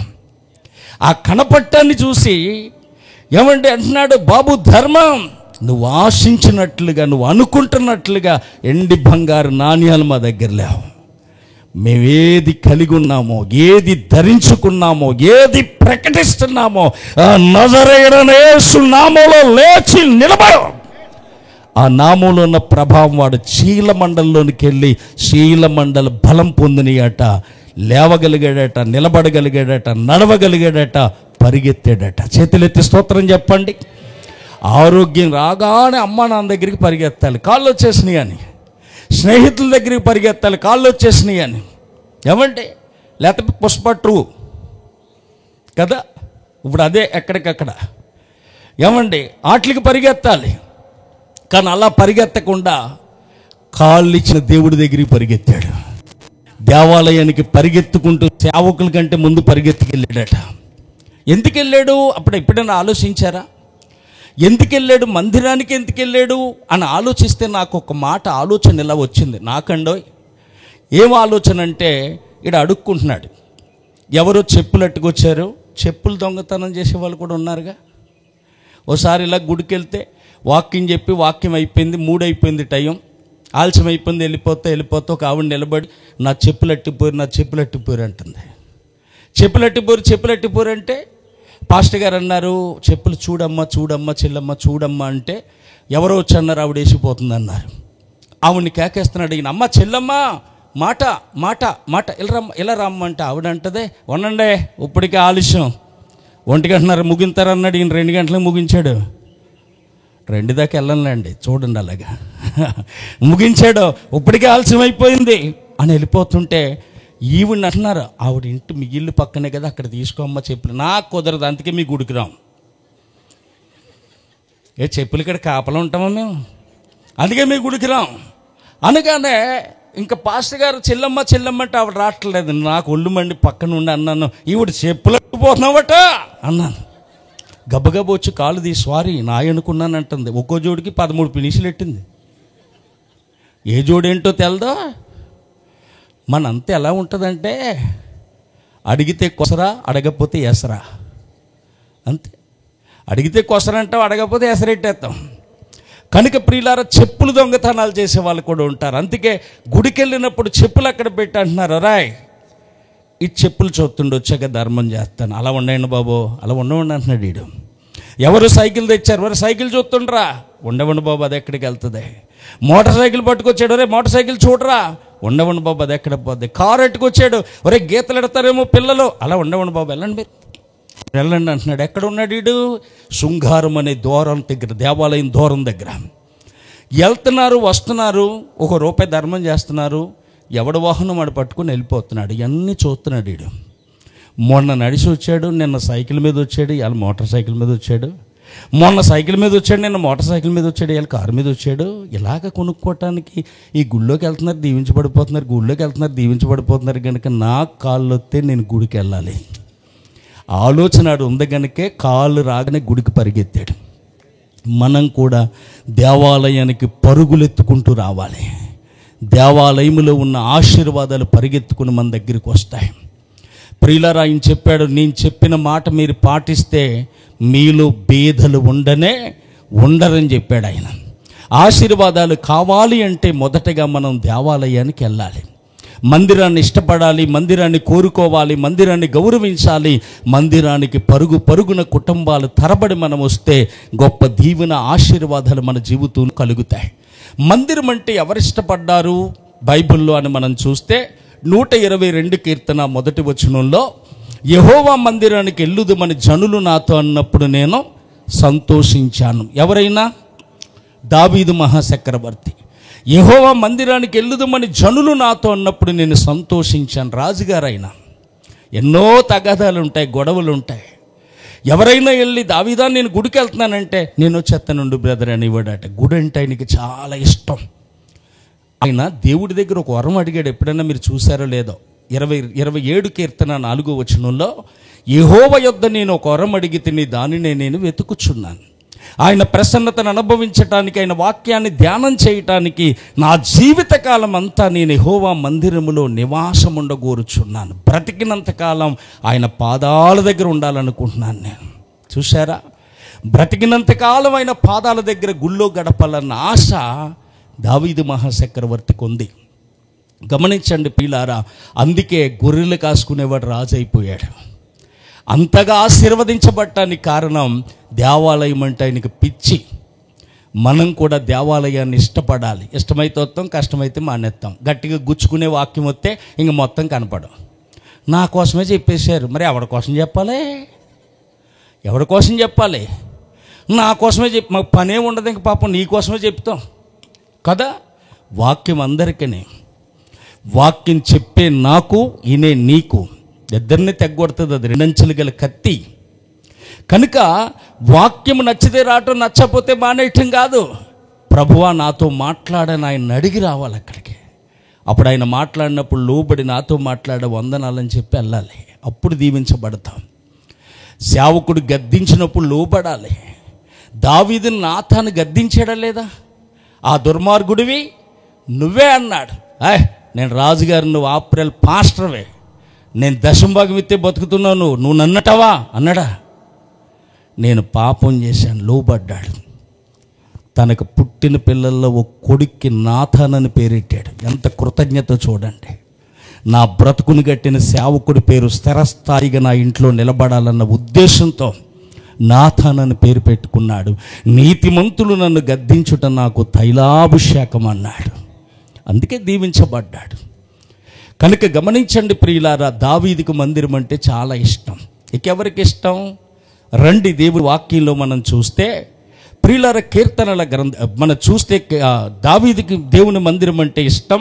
ఇంకెవరికి ఇష్టం అంటే లూకా సువార్త 2వ అధ్యాయం 25వ వచనంలో సుమయోను అనబడుతున్న వ్యక్తి ఉన్నాడు అక్కడ. సుమయోన్ ప్రవక్త, నీతిమంతుడట, భక్తిపరుడట, పరిశుద్ధాత్ముడు అతని మీదే ఉన్నాడట. పరిశుద్ధాత్ముడు అతని మీదే ఉన్నాడట. పరిశుద్ధాత్ముడు మనందరి మీద ఉండాలి. ఆత్మ లేనివాడు నా వాడు కాదు అంద బైబిల్. ప్రతి ఒక్కరూ ఆత్మను పొందుకోవాలి. ఆత్మ లేకపోతే దిక్కుమాలలం అయిపోతాం. ఆత్మ లేకపోతే బలహీనులం అయిపోతాం. ఆత్మ మనల్ని బలపరుస్తుంది. మరియు పరిశుద్ధాత్మ మీ మీదకి వచ్చినప్పుడు మీరు శక్తి పొందుతారు అని దేవుడు చెప్పాడు. కనుక మనకి శక్తినిచ్చేది, బలం ఇచ్చేది పరిశుద్ధాత్మ. యెహెజ్కేలు 2వ అధ్యాయంలో నరపుత్రుడను చక్కగా నిలబడు అని నీతో మాట్లాడవచ్చి ఉన్న అంతటి ఆత్మ నాలోనికి వచ్చి నన్ను నిలవబెట్టాను. మనల్ని నిలబెట్టేది పరిశుద్ధాత్మ. చాలామంది పడగొడుతున్నారు. ఇప్పుడు పడగొట్టేది పరిశుద్ధాత్మ అనుకుంటున్నారు. పరిశుద్ధాత్ముడు పడగొట్టడు, నిలబెడతాడు. శోధనల్లో, శ్రమల్లో, ఇరుకుల్లో, ఇబ్బందుల్లో నిన్ను నిలబెట్టేది పరిశుద్ధాత్మ. పరిశుద్ధాత్ముడు నిలబెడతాడు ప్రియులారా. అలాంటి పరిశుద్ధాత్మ లేకపోతే మనం దిక్కుమాలలం అయిపోతాం, బలహీనం అయిపోతాం. సంసోను బలవంతుడు. ఎలాంటి బలవంతుడు? 300 నక్కలను పట్టుకొని తోకమోయని దివిటి కట్టాడట. మన కుక్క నట్టుకోలేమన్నా, మన కుక్కే మనకు దొరకదు. 300 నక్కలను పట్టుకున్నాడట. చనిపోయిన గాడిద యొక్క దవడ ఎముక తీసి 1000 మందిని చంపాడట. ఏమండి, పెద్ద పెద్ద గేట్లు పట్టుకెళ్ళి ఎక్కడో పాడేసి వెళ్ళిపోయాడు. తాగరపురుషులో ఏమండి పాడేసి వెళ్ళిపోయాడు. అంత బలవంతుడు.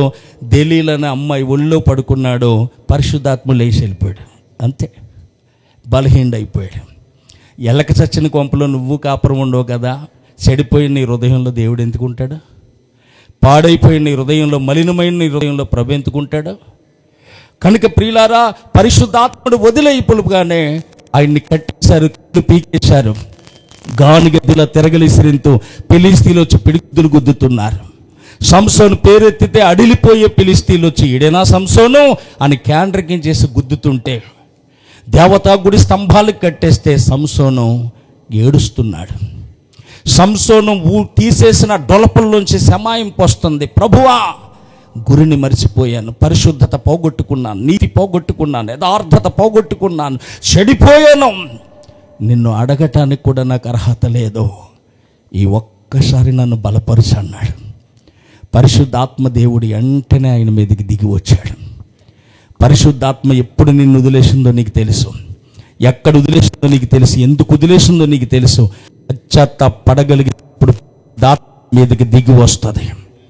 దేవుణ్ణి మళ్ళీ అడగగలిగితే పరిశుద్ధాత్ముడు నిన్ను బలపరుస్తాడు. ఆత్మ లేకపోతే బలహీనమండి. సంసోను బలహీనుడైపోయాడు. అది ఎరిగిన దావీదు అంటాడు, నీ ఆత్మను నా యొద్ద నుంచి తీసివేయకు, తీసేస్తే దిక్కుమాలను అయిపోతాను, బలహీనుని అయిపోతానని ఏడ్చాడండి. అందుకే ఆత్మ మన మీద ఉండాలి. ఉండాలంటే మంచిగా బ్రతకాలి, నీతిగా బ్రతకాలి. పోగొట్టుకున్న ఆత్మను మరలా మనం పొందుకోవాలి. సంసోనం, అక్కడ మన సుమయోనం నీతిపరుడట, భక్తిపరుడట, నీతిమంతుడట, పరిశుద్ధాత్ముడు అతని మీదే ఉన్నాడట. ప్రియులారా, ఆయన కూడా ఎక్కడ ఉన్నాడంటే యెరూషలేము దేవాలయంలో ఉన్నాడు. యెరూషలేము దేవాలయంలో ఉన్నాడు. అంటే మందిరం అంటే ఆయనకు కూడా చాలా ఇష్టం. యేసును చూడకముందు నువ్వు సావు అని చెప్పబడిన మాటను బట్టి ఆయన బ్రతుకున్నాడు. అందుకే నాథా, ఇప్పుడు నీ దాసునైన నేను నీ మాట వెళ్తున్నానని చెప్పాడు. గమనించండి ప్రియులారా, 2 సుమయోనుకు కూడా మందిరం అంటే ఇష్టం. మూడవదిగా మనం చూస్తే లూకాసు వార్త 2వ అధ్యాయం 48వ వచనంలో యేసు ప్రభువుని 12 సంవత్సరాల వయసులో తల్లిదండ్రులు యెరూషలేముకి తీసుకొచ్చి యెరూషలేము దేవాలయంలో జరగవలసిన కార్యక్రమం అంతా జరిగి వెళ్ళిపోతూ యేసును వదిలేశారు. ఎక్కడ వదిలేశారో తెలదు. యేసును వదిలేసి వెళ్ళిపోయారు. వెళ్ళిపోయాక దూరం వెళ్ళి చూసుకున్నారు, యేసు లేడు. బంధువులను అడిగారు, స్నేహితులను అడిగారు, నెలవరులను అడిగారు, మా దగ్గర లేడు అని చెప్తే మళ్ళా తిరిగి యెరూషలేముకి వచ్చారు. పెద్దల మధ్యన వాక్యమును తర్కిస్తూ వాక్యం వింటున్నాడట ప్రభు. ఇనే స్వభావం వేసుకుంది, మనకుండదు. ఆయన వింటున్నాడట వాక్యం. తల్లైన మరియల్ని ఏమందో తెలుసా? యేసు, మమ్మల్ని ఎలా చేసేవే?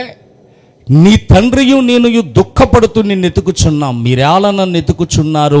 నా తండ్రి పనుల మీద నేను ఉండవలనని మీరు ఎరగరా అన్నాడు. రా అన్నకాడ ఒక అంకి ఉంది, కింద చూస్తే నా తండ్రి మందిరములో ఉండాలని మీరు ఎరగరా. మందిరం అంటే యేసయ్యకు కూడా చాలా ఇష్టం. అందుకే పెద్దవాడయ్యాక ఆయన ఎక్కడికి వెళ్ళాడంటే చూడండి, యోహాను సువార్త 2:13 దేవాలయానికి వెళ్ళాడు వాక్యం చెప్పడానికి. అక్కడ పావురాలు అమ్మేవారు, రోకలు మార్చే వాళ్ళు ఉన్నారట. పావురాలను వదిలేశాడు, రోకలు జల్లేశాడు, తాళ్ళతో కొరడాలు వెళ్ళాడు. ఇక్కడి నుంచి తీసేయండి నా తండ్రి ఇంటిని, వ్యాపారపుడిల్లుగా చేయకండి అని కోపంతో గంటేశాడు. నీ ఇంటిని గూర్చిన ఆసక్తి నన్ను భక్షించుచున్నదన్న మాట జ్ఞాపకం చేసుకున్నారు ఆనాటి ప్రజలు.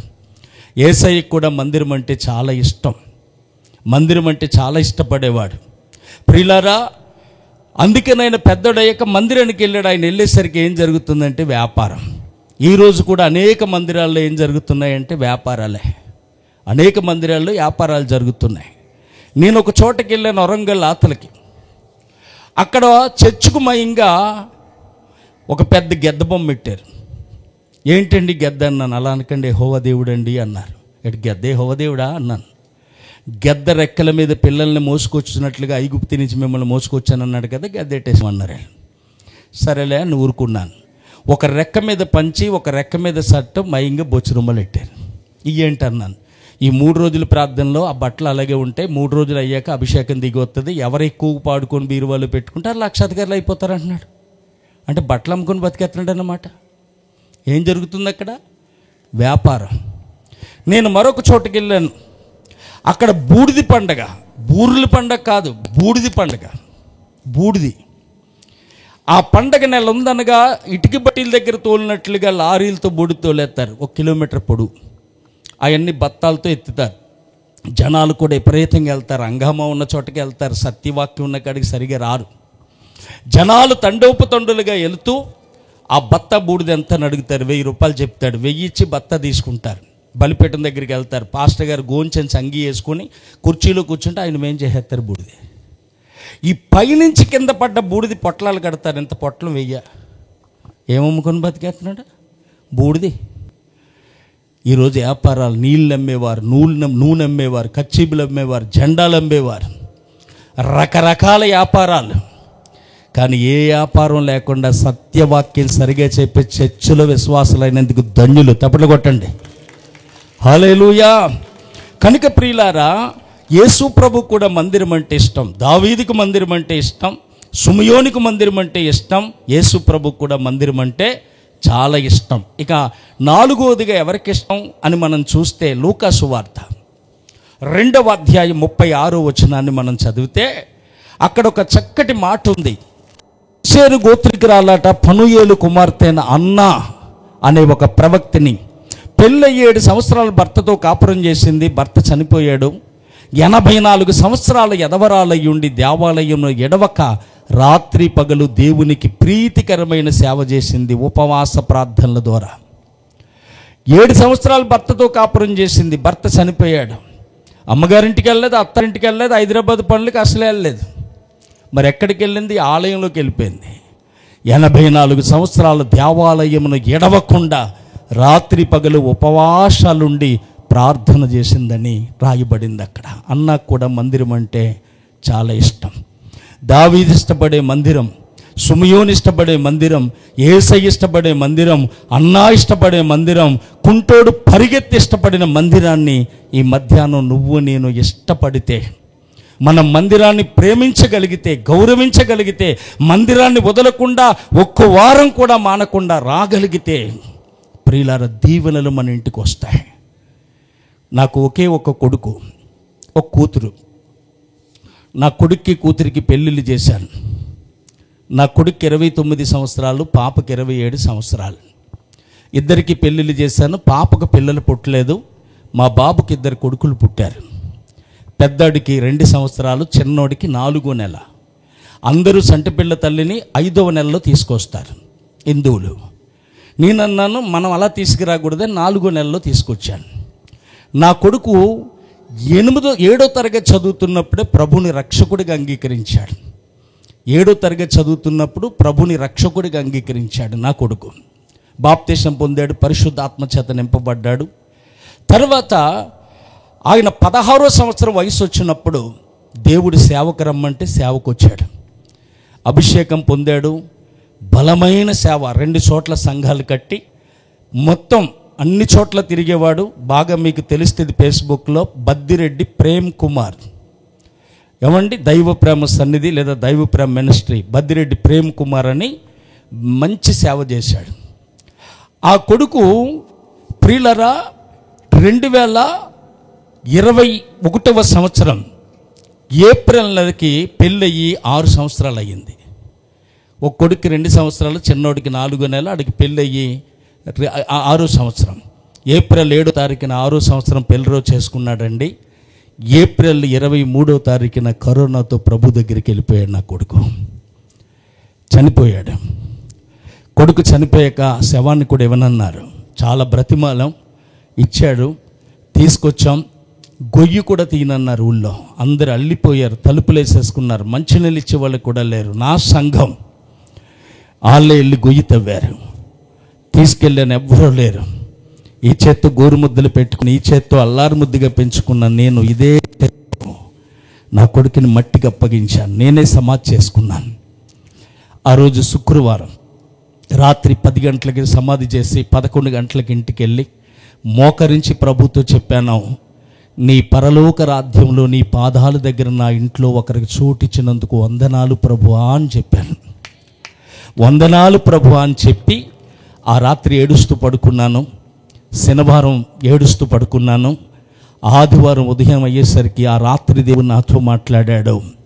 నీ కొడుకు విస్తారమైన పంట పట్టుకుని నా దగ్గరికి వచ్చాడు. అబ్రహాము రొమ్మున ఆనుకొని ఉన్నాడు. చూడు, నీ దగ్గర ఉంటే మంచిదా, నా దగ్గర ఉంటే మంచిదా? నీ దగ్గర ఉంటే మంచిదయ్యా. నా దగ్గర ఉంటే సెక్యూరిటీ ఉండదు, నీ దగ్గర ఉంటే సెక్యూరిటీ ఉంటుందని ఆదివారం పొద్దున్నే ఆరాధన మొదలుపెట్టాం. ప్రియులారా, కేకలు, అరుపులు, పాటలు చూసి ప్రజలందరూ పిచ్చోళ్ళ చూశారు మమ్మల్ని. కొడుకు చచ్చిపోతే ఏడాలి కదా, ఏంటి తప్పట్లు, ఏంటి పాటలు అని చూశారు. నాకు తెలుసు, వాళ్ళకి తెలియంది ఏంటో తెలుసా? ఆయన రాబోతున్నాడు, సమాధులు తెరవబడుతున్నాయి, మృతులైన వారు సజీవులుగా లేపబడుతున్నారు, వారిని వెంటబెట్టుకుని ఆయన రాబోతున్నాడు గనుక నేను నా కొడుకుని చూస్తాను అన్న విశ్వాసం నాకుంది గనుక నేను ఆరాధన చేయగలిగాను. చాలా మంచి కొడుకు అండి. ఆడికో సంబంధం చూసి వెళ్తుంటే వాళ్ళు అన్నారు, నిశ్చితార్థం పెట్టేసుకుందాం అన్నారు. సరే పెట్టేసుకుందామండి అంటే, బాబు ఒకసారి చూస్తే బాగుంటుంది కదా అంటే, ముందు పాపను చూపించండి, మేము రాగానే ఆడికి నచ్చద్ది, నచ్చిన తర్వాత నిశ్చితార్థం పెట్టేద్దామని టేజ్ కూడా వేసేసాం.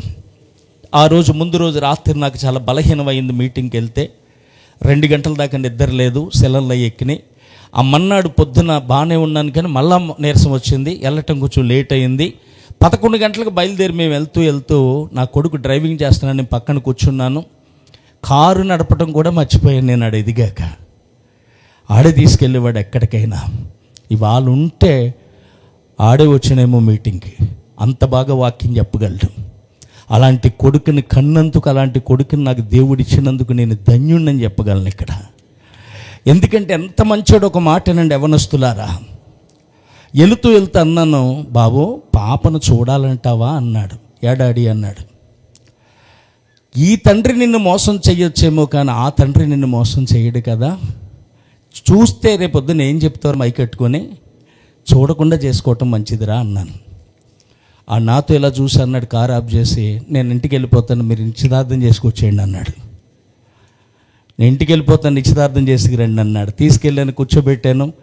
నిశ్చితార్థం అయిపోయాక అప్పుడు చూడన్నాను. అలా ఉన్నప్పుడు చూశాడు. అలాంటి కొడుకులు ఉన్నారా? ఉంటే మీరు ధన్యులే. కనుక ప్రియురాల ఆరాధన అంటే పిచ్చి, గుడి అంటే పిచ్చి నాకు. ఈరోజు దేవుడు దీవించడానికి గల కారణం, మందిరం పట్టుకొని ఏ రోజు మేము వదలలేము. 26 దాదాపు 26 సంవత్సరాలు అయిపోతుంది యేసు ప్రభు నమ్ముకొని. కానీ ఇప్పటికీ ఒక ఆదివారం మానేయటం కూడా మాకు తెలియదు. కొడుకు చనిపోయినా కానీ ఆరాధన ప్రారంభించాం. ఈరోజు ఆరాధన అంటే నిర్లక్ష్యం చేసే వాళ్ళు కూడా చాలామంది ఉన్నారు. కనుక ప్రియులారా గమనించండి, మనం మానకుండా మందిరానికి రాగలిగితే మందిరంలో ఉన్న దీవెనల చేత దేవుడు మనల్ని నింపుతాడు. రెండో మాట, మనం దీవించబడాలి అంటే ఏం చేయాలంటే, అన్న ప్రీతికరమైన సేవ చేసింది మనం సేవ చేయాలి. సేవ అనగా వాక్యం చెప్పడం సేవ, వాక్యం చదవటం సేవ, ప్రార్థన చేయటం సేవ, పాటలు పాడటం సేవ, వాయిద్యాలు ప్లే చేయటం సేవ, భోజనాలు ఉండటం సేవ, వడ్డించడం సేవ, తిన్న కంచాలు కడగటం సేవ, ఒలిగిపోయిన ఎంగిలి మెతుకులు తొట్టడం కూడా సేవే. దాన్ని బైబిల్ అంది పరిచర్య. యేసు ప్రభువారు దేవుడయ్యుండి ఆయన అందరి కాళ్ళు కడిగాడు. మనిషి కుమారుడు పరిచర్య చేయటకు రాలే, చేయించుకోవటకు రాలే, చేయటకు వచ్చాడని చెప్పాడు. మీరు కూడా గొప్పవారు అవ్వాలంటే ఒకరి కాళ్ళు ఒకరు కడుక్కోండి అని చెప్పాడు. బైబిల్లో మనం చూస్తే పరిచర్య చేసిన వాళ్ళే ఆశీర్వదించబడ్డారు. ఏలియా 7 అద్భుతాలు చేస్తే ఎలీషా 14 అద్భుతాలు చేశాడు. ఎలీషా మరణకరమైన రోగం వచ్చి చనిపోయాడు. సమాధి చేశారు, సంవత్సరం అయ్యింది, శరీరం మట్టి అయిపోయింది, ఎముకలు ఉన్నాయి. ఇశ్రాయిల్లో అక్కడ చనిపోతే తీసుకొని వెళ్తున్నప్పుడు ఆ శత్రువులను చూసి కాసేపు ఆ శవాన్ని అక్కడ పెడితే ఎముకలు తలిగి శవం బతికింది. ప్రియులారా, ఈరోజు మనం పరదేశికి వెళ్ళి ఎలీషా గారు చనిపోయిన సంవత్సరానికి కూడా ఎలా బ్రతికించగలిగారంటే, ఆయన అంటాడు, మట్టి శరీరం మట్టి అయిపోయింది, ఎముకల్లో పవర్ తగ్గలేదంటాడు. ఎలాగొచ్చింది ఆ పవరు? నేను పొందుకున్నది 2 పాళ్ళ ఆత్మ. ఎలా వచ్చిందా అభిషేకం మీకు? మా గురువు గారైన ఏలియా గారికి చేతుల మీద నీళ్లు పోశాను, పరిచర్య చేశాను. ఎవరైనా రైతు బిడ్డ, మొదటి రాజుల గ్రంథం 17 అనుకుంటాను, ఆయన రైతు బిడ్డ 12 అరకలు దున్నుతుంటే 12 అరక పట్టుకున్నాడట. కాడెద్దులు 5 గుంచాలు దున్నుతాయి ఒక రోజు కింద రాయబడింది బైబిల్లో. అంటే ఎంత భూషామా ఆ రోజుల్లో. దున్నుతుంటే 12 అరక పట్టుకున్నాడు. ఏలియా గారు దుప్పటితో కొట్టిన నెంబడించి అంటే వదిలేసి వచ్చాడు. పైన 3 రేకులు ఉండవు, కింద 3 సెంట్లు ఉండదు, మనల్ని పట్టుకోలేం. మన మాటలు భూమి బద్దలైపోయేలా మాట్లాడతాం. ఆడంత ఆడు బతుకెంత అంట, నువ్వెంత నీ బతుకెంత ఎప్పుడైనా చూసుకున్నావా? అది తెలియదు మనకి. వచ్చేసాడు. ఆయన కోసం రాయబడిన మాట ఏంటో తెలుసా? ఏలియా చేతుల మీద నీళ్లు పోసినటువంటి సాపాదు కుమారుడైన ఎలీషా ఇక్కడ ఉన్నాడు. ప్రియులారా, ఏలియాకు బట్టలు ఉతికాడు, అన్నం వండాడు, కాలు నొక్కాడు, ఈపు తోమాడు, బట్టలు ఉతికాడు, భోజనం పెట్టాడు, చేతులు కడిగాడు, ఒలిగిపోయిన ఎంగిలి మెతుకులు తుడిచాడు. పరమునికి వెళ్ళేటప్పుడు అడిగి ఆత్మను పొందుకోగలిగాడు. ఈరోజు అతను దీవించబడటానికి కారణం, ఎలీషా అంత గొప్పోడవట కారణం పరిచర్య. మోషే తర్వాత తన పిల్లలు కాదు, తన అన్న పిల్లలు కాదు, యెహోషువ నాయకుడయ్యాడు. కారణం మోషే పరిచారకుడైన నూను కుమారుడైన యెహోషువ మోషే దగ్గర పరిచర్య చేశాడు. ఆయన కొండ మీద ఉన్నంచేపు కింద కనిపెట్టుకుని ఉన్నాడట. మనమైతే రౌండ్ వేసి అన్నీ చూసుకుని వస్తాం అక్కడికి. ఆయన అలా కనిపెట్టుకుని ఉన్నాడట. అందుకే పరిచారకుడై ఇశ్రాయేలీయులకి నాయకుడయ్యాడు. తిమోతి కోసం పౌలు అంటాడు, కన్న కొడుకు తండ్రికి ఎలా పరిచర్య చేశాడో ఈ తిమోతి అలా పరిచర్య చేశాడు అంటాడు. అపోస్తుల కార్యాల 6వ అధ్యాయంలో అపోస్తులు ఎదవరాలను చిన్న చూపు చూశారు, భోజనాలు పెడతలేదని సొనుగులాట బయలుదేరింది. మేము వాక్యం చెప్పడం మానేసి భోజనాలు పెడతాం అనుకున్నారా? ఆత్మతోనూ విశ్వాసంతోనూ బలముతోనూ కృపతో నింపబడిన 7గురిని తీసుకురండి. అక్కడికి తీసుకొచ్చారు. స్టెఫను, ఫిలిప్పు, ప్రోకోరు, నికానోరు అనబడుతున్న 7గురు వచ్చారు. అపోస్తుల చేతుల నుంచి ప్రార్థన చేసి పరిచర్య చేయండి అన్నారు. పరిచర్య చేయండి అనేసరికి 6వ అధ్యాయంలో భోజనాలు వండారు, భోజనాలు పెట్టారు, చేతులు కడిగారు, మూతులు కడిగారు, ఎంగిళ్ళు ఎత్తారు, ఆకులు తీశారు. 7-8 అధ్యాయాల్లో ప్రసంగికులుగా మారిపోయారు. 7వ అధ్యాయంలో స్టెఫను, 8వ అధ్యాయంలో ఫిలిప్పు. అద్భుతమైన ప్రసంగాలు, అద్భుతమైన ప్రసంగికులు అయిపోయారు. పరిచర్య చేయకుండా ప్రయోజకులం కాం. పరిచర్య చేస్తేనే దీవెన. ప్రియులారా, ఏలి ఎదుట యెహోవాకు సమూయేలు పరిచర్య చేశాడు. దాను మొదలుకొని బేర్షెబా వరకు ప్రవక్తగా స్థిరపడ్డాడు. పానదాయకుడికి, భక్షగారుడికి జైల్లో పరిచర్య చేసిన యోసేపు ఆ దేశానికి 2వ రాజు అయిపోయాడు. గమనించండి పరిచర్యలో ఎంత ఆశీర్వాదం ఉందో. నేను ఒకసారి మీటింగ్కి వెళ్తే 7,000 మంది సంఘం ఇలా పండగల్లో పెట్టారు. ఎల్ఈఎఫ్ నుంచి బయటకు వచ్చిన సంఘం అది. నేను వెళ్తుంటే గబగబా టయానికి వెళ్ళాను. యువతలు ఒక 30 మంది 40 మంది ఉండి అందరు చెప్పులు తీసి పక్కన ఎడుతున్నారు. నా చెప్పులు ఒక ఆయన తీస్తే అలా లాగేస్తున్నారు. ఇటు ఇద్దుని కదా, పడిపోదుని కదా అన్నాను. లేదు పాస్టర్ గారు, మీరు వెళ్ళినప్పుడు ఇస్తానన్నాడు. లోపలికి వచ్చాను. బలిపెట్టిన దగ్గర సేవకులు అన్నారు, అదేంటి అలా చూస్తున్నారు బ్రదర్ అన్నారు. ఆయన ఎవరో చెప్పులు లాగేసాడండి అన్నాను. ఆయనకి చెప్పులు పిచ్చి ఎంత చెప్పినా ఎండో, చెప్పులు కాడే ఉంటాడు, అదే దీవెనట్టు, అదే ఆశీర్వాదం బట్టి అందరి జోళ్ళు పెట్టుకుని పక్కన ఎడుతుంటాడండి అన్నాడు. ఏం చేస్తాడండి ఆయన అన్నాను. ఏముందండి, 2 టౌన్ ఏఎస్సీ గారండి అన్నాడు. ఎవరు? 2 టౌన్ ఏఎస్సీ. ఏం చేస్తున్నాడు? అందరి చెప్పులు తీసి పక్కన. నీ ముఖానికి ఎప్పుడైనా ఎవరి చెప్పులైనా పక్కన ఎట్టేవా? నీ ముఖానికి మన జోలు ఎట్టు కూడా చోటు లేకపోతే పక్కోళ్ళు తనేసి వచ్చేస్తావు నీ ఎట్టుకుని అక్కడ. దీవెన వచ్చేయాలి. వచ్చే బాబు ఎక్కడ వచ్చేస్తుంది? ఒళ్ళొంచి చెప్పులు తీసి పక్కన పెట్టాలి. ఒక ఆవిడ నాకు అన్నం పెట్టింది, చూస్తుంది. అదే అమ్మ అన్నాను. ఆకు తీయాలిగా అంది. తినకుండా తీసేస్తావా అన్నాను. తినే అంది. నువ్వు చూస్తుంటే నేను తినలేను అన్నాను. పక్క తిరిగింది. భలే ఉందరా బాబు అని కలిపిదిరేని అట్టుపోయింది ఆకు. ఈవిడేం చేద్దంటే ఆంధ్ర బ్యాంక్ మేనేజర్ అట, 48 ఏళ్ళు జీతం అట, ఎంగిలాకులు తీస్తుంది. ఇమ్మానుయేలు మినిస్ట్రీ హైదరాబాద్. జర్మియా గారు సాక్ష్యం చెప్పారు. యూట్యూబ్లో ఎంతమంది విన్నారో తెలీదు. మనం అలాంటివి విన్నాం.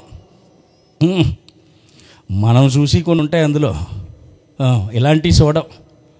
మనం చూసి వేరే సెల్ ఫోన్ పిచ్చి, ఒక్కొక్కరికి దరిద్రం పిచ్చి. శత్రువైన సాతానుడట చాలా కుయెత్తులోడు. ఆడు తంత్రాలను మనం ఎరగని వాళ్ళం కాదన్నాడు పౌలు. ఎండి తెరతో మోసం చేసేవాడట. ఎండి తెరను సేవకులు ఆపు చేస్తే వెళ్లకుండా బుల్లి తెరతో వచ్చేసాడట. బుల్లి తెరను కూడా చూడకుండా టీవీలు మంచం కింద ఎట్టింతే చిట్టి తెరతో వచ్చేసాడట చేతిలోకి. సామాన్ని చెప్పాడు ఈ మాట. చిట్టి తెర ఎక్కడికి వెళ్ళినా సెల్లే. వాకింగ్ చూస్తే కూడా తెగ నొక్కేస్తున్నారు ఇప్పుడు చాలామంది. ఇలాగెలా నొక్కేటి బస్సులు వెళ్ళిన సెల్లే, ఇంకేదైనా సెల్ల. ఇలా నొక్కుతూ ఒక ఆవిడ సెల్ల చూస్తూ గొంగళ పురుగు తినేసింది చెకోడీలు అనుకొని. ఏంటనుకున్నారు? సెల్ ఫోన్ పిచ్చి. ఒక్కొక్కడు బాత్రూంలో కూడా సెల్లట్టుకుని వెళ్ళిపోతాడు. చిన్న పిల్లలు సెల్ల చూపింతే కానీ అన్నం ఎలా తినరో వీడికి అవదు. సెల్లిస్తే 2 బకెట్లు వెళ్తాడు వీడు. సెల్ పిచ్చి. అలాంటివి కాదు, శ్రేష్టమైనవి చూడాలి. నీ ధర్మశాస్త్రమందు ఆశ్చర్యకరమైన సంగతులు చూచినట్లు నా కన్నులు తెరవజేయి అన్నాడు దావీదు. ఆశ్చర్యకరమైన సంగతులు చూడాలి, అన్నీ చూడకూడదు. ప్రియులారా, జర్మియా గారు చెప్పారు. ఆయన మీటింగ్కి వెళ్తే 3 రోజులు ప్రసంగం చేస్తుంటే ఒక ఆయన ఇన్సర్ట్ చేసుకొని ఆకులన్నీ ఒక ప్లేట్లో వేసుకొని అది పట్టుకెళ్ళి పెంట మీద వేస్తుంటే సాంబార్ కూడా కారిపోయి బట్టలు ఖరాబ్ అయిపోతున్నాయట. 3వ రోజు ఆ పాస్టర్ గారు ఆయన్నే తీసుకొచ్చి కానుక ఇచ్చి ఈయన కోసం ప్రార్థన చేయండి అంటే, బ్రదర్ నిన్ను దేవుడు దీవిస్తాడు అంటే, ఇతను తెలుసా అని అడిగారట ఆ పాస్టర్ గారు. తెలీదు, 3 రోజులు ప్లేట్లు మోస్తున్నాడు చూస్తున్నాను నేను అన్నారట. ఈయన చాలా దీవించబడ్డాడు ఇప్పటికే. ఈయన ఎవరో కాదండి, మా ఏరియా ఎంఆర్ఓ అని చెప్పారట. ఎంఆర్ఓ గారు ఎంగిలిపేటలు తీస్తున్నాడు. నీ ముఖానికి ఒక కంచం తీయవు ఎప్పుడును, ఒక గ్లాస్ తీయవు ఎప్పుడును, సీపురు అట్టుకోవు ఎప్పుడును. సూపర్నెంట్లోకి వస్తావు, సూపర్నెంట్కి వెళ్ళిపోతావు. సీర కనుక స్టిక్కర్ అవ్వకూడదు. మనకి ఆశీర్వాదాలు వచ్చేయాలి. ఎలా వచ్చేస్తాయి? ఒళ్ళొంచి పరిచర్య చేయాలి. మీకు అర్థమయ్యేట ఒక మాట చెప్తాను, ఇంకా చాలా చెప్పాలి నేను. మీరు ఆలకింతే 4 గంటలనే చెప్పేస్తాను ఏమండి. కనుక గమనించండి, ఒక 50,000 చీర కట్టారు, ఒక 50,000 బంగారం వేశారు అనుకోండి. కాసేపు అనుకోవటకేముంది, 50 ఏళ్ళు చీర 50 ఏళ్ళు బంగారం, ఈ ఎయ్యిగానే ఎత్తిమడాలు చూడు, చేతికి చేర్చెక్కం, అదే హ్యాండ్ బ్యాగ్ వచ్చేది. మొత్తం మీద చుట్టాల ఇంటికి వెళ్ళావు, ఆ ఇంటికి వెళ్ళి ఆవిడ లేవలేదు. ఆ రోజు ఎదురుగుంట మాసిపోయిన బట్టలు, పట్టేసిన బూడిది, ఆ గిన్నెలు ఉన్నాయి. కడుగుతావా, తుడుతావా, తోముతావా? ఏం చెయ్యవు. చుట్టంగా వచ్చి చుట్టంగా వెళ్ళిపోతావు. మన్నాడు అదే బట్టలు, అదే బంగారం, అదే ఎత్తిమడలు జోడు, అదే చేర్చెక్కం. అమ్మగారింటికి వెళ్ళావు, అమ్మ లేగలేదు. ఇప్పుడు ఏం చేస్తావు? గిన్నెలన్నీ తోమేస్తావు, బట్టలన్నీ ఉతికేస్తావు, ఇల్లంతా తుడిచేస్తావు, టీ పెడతావు, అమ్మకి ఇస్తావు, టీ తాగుతావు. అది చుట్టాలు ఇల్లు తోడలేదు, ఇది అమ్మగారి ఇల్లు తుడిచావు. మరి ఆ మాటకొత్తి ఇది ఎవడ బాబు గారి ఇల్లు? మన బాబు అయిన యేసుబాబు ఇల్లు. నా తండ్రి ఇంటిలో నేను పరిచర్య చెయ్యాలి, నా తండ్రి ఇంటికి నేను పరుగున వెళ్ళాలి అన్న ఆలోచన మనకు ఉండాలి. చాలామందికి తెలియదండి. పాస్టర్ గారు ఏమన్నా మాకు చెప్పారా, పాస్టర్ అమ్మ ఏమన్నా మాకు చెప్పిందా చేయటానికి? వాళ్ళకి మోజున్న వాళ్ళకి చెప్పుకుంటారు అంటారు. మళ్ళీ మాకు మోజేంటి? మళ్ళీ మా మీద ఎత్తుంటారు ఒకటి. నువ్వు చాటున పనికి మాటలు మాట్లాడుతూ నాకు వినబడ్డది అంటాడు దేవుడు. నువ్వు వేస్తున్న రంకులన్నీ నాకు వినబడ్డాయి అంటాడు దేవుడు. దేవుడు తెంగరోడు కాదు, మేము తెంగరోళ్ళమైనా. జాగ్రత్త సుమా. యెహోవా యందు భయభక్తులు గల వారిద్దరు మాట్లాడుకొని చుండగా యెహోవా చెవియొగ్గి ఆలకించెను. ప్రసంగి 10:20లో ఆకాశ పక్షులు సమాచారాన్ని మోసుకుపోతాయట, రెక్కల గల పెట్టెలో తెలియజేస్తాయట. జాగ్రత్త సుమా. మాట్లాడుకునేటప్పుడు సేవకుడి మీద ఉరకలేయకూడదు. ఏమండి, ఏమన్నా చెప్పారు? ఎవరు చెప్పాలి? 6 స్త్రీలు బైబిల్ పట్టుకొని వచ్చి, ప్రార్థన నూనెకాయ పట్టుకొని వచ్చి, వదినానికి ఆకేసి నూనె సిలువేసి సీపెట్టుకుని వచ్చాయి, కత్తి పెట్టుకుని వచ్చాయి అంటారా? అంటారు. మా నాన్న ఇంట్లో పనిని వెళ్ళిపోవాలి, కష్టపడి పని చేయాలి. సౌలు గారు కొత్త మనసు వచ్చినప్పుడు సూచనలు ఆ రోజే కనపడ్డాయట. వాక్యం ఎదగానే సూచనలు ఇప్పుడే కనపడాలి. పరిచర్య చేసేవాళ్ళు పరిచర్యకి వెళ్ళిపోవాలి. అందుకే దేవుని మందిరం మానకుండా రావాలి. 2, మందిరానికి వచ్చేటువంటి నువ్వు పరిచర్య చేయాలి. 3వ మాట చదవండి, నేను ముగించేస్తాను. మలాకీ గ్రంథం 3వ అధ్యాయం 10వ వచనంలో, నా మందిరములో ఆహారం ఉన్నట్లు 10వ భాగం అంతయు నా మందిరపు నిధిలోనికి తీసుకుని రండి. దీన్ని చేసి మీరు నన్ను శోధించిన ఎడల ఆకాశవాకలు లిప్పి పట్టజాలని దీవెనలు కుమ్మరించదనని సైన్యములకు అధిపతి యెహోవా సెలవిచ్చుచున్నాడు. గమనించండి, 10వ భాగం ఇవ్వాలి. 3వదిగా 10వ భాగం. చాలామంది ఎవరు 10వ భాగంలోనే ఆశీర్వాదం అంతా ఉంది. ఇవ్వకపోతే ఏమవుతుంది, ఎంతకి ఇవ్వాలి అని మనం చూస్తే లేవియాకాండం 27:30లో భూధాన్యములన్నిటిలో వృక్ష ఫలములన్నిటిలో, ఏమండి, భూఫలములన్నిటిలో వృక్ష ఫలములన్నిటిలో 10వ భాగము యెహోవా సొమ్ము. అది యెహోవాకు ప్రతిష్ఠితమగును. అది దేవుడి సొమ్ము. నీ బాబు సొమ్ము, నా బాబు సొమ్ము కాదు. యేసుబాబు సొమ్ము. ఆ బాబు సొమ్ము ఆ బాబుకి ఇచ్చేయాలి. ఏమండి, అలాగిస్తేనే దీవెన. ప్రియులారా, ఇవ్వకపోతే మలాకి 3:8 చదువుకోండి. తర్వాత ఇచ్చిన వారు దీవెన పొందుతారు, ఇవ్వని వారు శాపం పొందుతారని. యూట్యూబ్లో రకరకాల బోధలు వచ్చేసినాయి కనుక, విమర్శలు ఎక్కువైపోయినాయి కనుక అయ్యే నచ్చుతాయి మనకి దీవెన రాకుండా మనల్ని పాడు చేసే అయ్యే కొన్ని. అలా కాకుండా 10వ భాగం ఇవ్వాలి. నా దగ్గర ఒక ఆయన 2008లో ఒక ఆయన వచ్చాడు. అతను ఎవరంటే, ఒక రెడ్లు, ప్రకాశం జిల్లా గిద్దలూరు అయింది. ఆవుల చంద్రశేఖర్ రెడ్డి పేరు. భార్య చనిపోయింది, అమ్మ చనిపోయింది, అక్క చనిపోయింది. కుటుంబాన్ని వదిలేసి రాజమండ్రి వచ్చేసాడు. చచ్చిపోదాం అనుకున్నాడు. ఎవరో పిలిచినట్టు అయి బ్రతికాడు. తర్వాత వట్లలో పని చేసుకుని 1 సంవత్సరం అక్కడ పనిచేశాడు, బ్రతికాడు. తర్వాత అనపర్తి వచ్చాడు. అనపర్తిలో 2 సంవత్సరాలు పనిచేశాడు. అలా పోషింపబడ్డాడు. రామచంద్రపురం వచ్చాడు. 1 సంవత్సరం పనిచేశాక ఆయన తాగటం, విగ్రహారాధికుడు, తాగటం, తినటం, అంతే. పొద్దున్న స్నానం చేసి మళ్ళీ బారికి వెళ్ళిపోవటం, అలా ఉండేది. అయితే ఎవరో చెప్పారు, ఏర్పల్లిలోకి అమ్మాయి ఉంది, పెళ్లి చేసుకుంటారా అంటే అక్కడికి వచ్చాడు. ఆ అమ్మాయి కాపులు, మీరు రెడ్లు ఎలా చేస్తారండి అన్నాను. కులానికి ఏముంది, వాళ్ళ అమ్మ చేసేస్తానందంటే వాళ్ళ అమ్మని అడిగాను, చేస్తానంది. సరే అని ఆ పాప బాప్తిసం పొందింది, ప్రభువుని అంగీకరించింది. మీరేం బొట్లు పెట్టుకున్నారు, ఎలా చేస్తామండి అన్నాను. ప్రభు అంటే ఎవరండి అన్నాడు. యేసు ప్రభు కోసం చెప్పి నా సాక్ష్యం చెప్పి, మీరు ఏ బారులో చేస్తున్నారు ఆ బారు అంటారని అడగండి, నా సాక్ష్యం చెప్తాడని చెప్పాను. వెళ్ళాడు. ఆయన చెప్పాడు, తమ్ముడు ఇలా ఉండేవాడు, ఇలా మారాడని చెప్పాడు ఆయన. అలా చెప్పిన తర్వాత ఫోన్ చేశాడు. ఫోన్ చేస్తే పిల్ల చేసుకోండి అంది. మళ్ళా చేసాడు, చేసుకోండి అందన్న. మళ్ళా చేశాడు, ఎందుకే అన్నిసార్లు చేస్తావు, చేసుకోదంటే పెళ్ళొద్దు ప్రభు కావాలి రమ్మంటారా అన్నాడు. రమ్మన్నాను. వచ్చాడు. కాళ్ళకి జోడు ఉండేది కాదు, సరైన బట్టలు ఉండేవి కాదు. 2008లో ప్రభుని నమ్ముకున్నాడు. వచ్చాడు. ఆరాధన అయిపోయి వెళ్ళిపోయేవాడు, పట్టించుకునే వాళ్ళం కాదు. ఒక 4-5 వారాలు అయ్యాక ఎందుకో తెలియని ప్రేమ అతని మీద దేవుడు నాకు పుట్టించి అతన్ని జారదీసి ఓ చెట్టు బజ్జీల అమ్మాయినిచ్చి పెళ్లి చేశాను. బాబు పాప పుట్టారు. అతను చపాతీలు అమ్మాడు, పులిహార అమ్మాడు, ఇడ్లీ అమ్మాడు, పలావ్ అమ్మాడు, చీకులు అమ్మాడు. ఇవన్నీ చేసి జీడిపప్పు వ్యాపారం చేస్తున్నాడు. ప్రియులారా, మొదట్లో హోటల్లో పనిచేస్తూ 60 రూపాయలు జీతం ఇస్తే 6 రూపాయలు దశంభాగం ఇచ్చేవాడు. ఆ తర్వాత ఇప్పుడు 3000 రూపాయలు దశంభాగం తెస్తాడు. దశంభాగం తెచ్చి 2 వాటర్ బాటిల్ అక్కడ పెడతాడు. పిల్లలకి పొట్లాలు తెస్తాడు, కూరగాయలు తెస్తాడు. దేవుడు ఎంతగా దీవించాడు ఆయన్ని. 2008లో కాలుకు జైలు లేకుండా వచ్చినాడు. ఈరోజు 15 లక్షలు ఇల్లు కొనుక్కున్నాడు, బండి కొనుక్కున్నాడు, 2 లక్షల ఫర్నిచర్ కొనుక్కున్నాడు. ఎంత బాగా ఆశీర్వదించబడ్డాడు. రెడ్డి గారు, ఈ దీవెన మీకు ఎలా వచ్చిందంటే నేను దేవుడికి ఇచ్చాను, దేవుడు నాకు ఇచ్చాడని అంటాడు. ఇవ్వటంలో ఎంతో ఆశీర్వాదం. కొన్నాళ్ళు నా కుటుంబం గడక ఆటో డ్రైవర్గా చేశాను. 70 రూపాయలు ఇచ్చేవారు. 6 ఏళ్ళు 42 రూపాయలు. దశంభాగం దేవుడికి వెయ్యాలి. నా భార్య అనేది దశంభాగం వేసేయమంటారా? అలా వద్దు, ఇచ్చి శోధిస్తే ఆకాశవాకులు ఇప్పుతానని అడిగినక 70 రూపాయలు ఇచ్చే. 26 సంవత్సరాల కిందట 70 రూపాయలు దేవుడికి ఇవ్వటం నేర్చుకున్నాను. ఆ కట్ట డబ్బులు ఇలా దగ్గరికి చుట్టూ బీరువాలో వేసేవాడిని. ప్రియులారా, ఒకరోజు ఒక ఆయన ఆటో కొనుక్కుంటారా, ఆటో డ్రైవర్గా ఉన్నారట, ఆటో కొనుక్కోవచ్చు కదా అంటే డబ్బులు లేవండి అంటే, కాకినాడ తిరుమల ఫైనాన్స్లో ఆటో ఉంది, ఇప్పిస్తాను రండి, నేను 10 ఏళ్ళు ఇస్తాను, రోజుకు 100 కట్టండి, మీ దగ్గర డబ్బులు ఏమైనా ఉంటే 2 ఏళ్ళు 3 ఏళ్ళు తెచ్చుకోండి అన్నాడు. ఇంటికి వచ్చాను, బీరువాలో డబ్బులు తీశాను, ఎదురుగుంట అలా కిందేసి ఏడ్చాను. ఎందుకంటే 2-3 ఏళ్ళు ఉంటాయనుకున్నాను బీరువాలో. నా దేవుడు 23 ఏళ్ళు ఉంచాడు.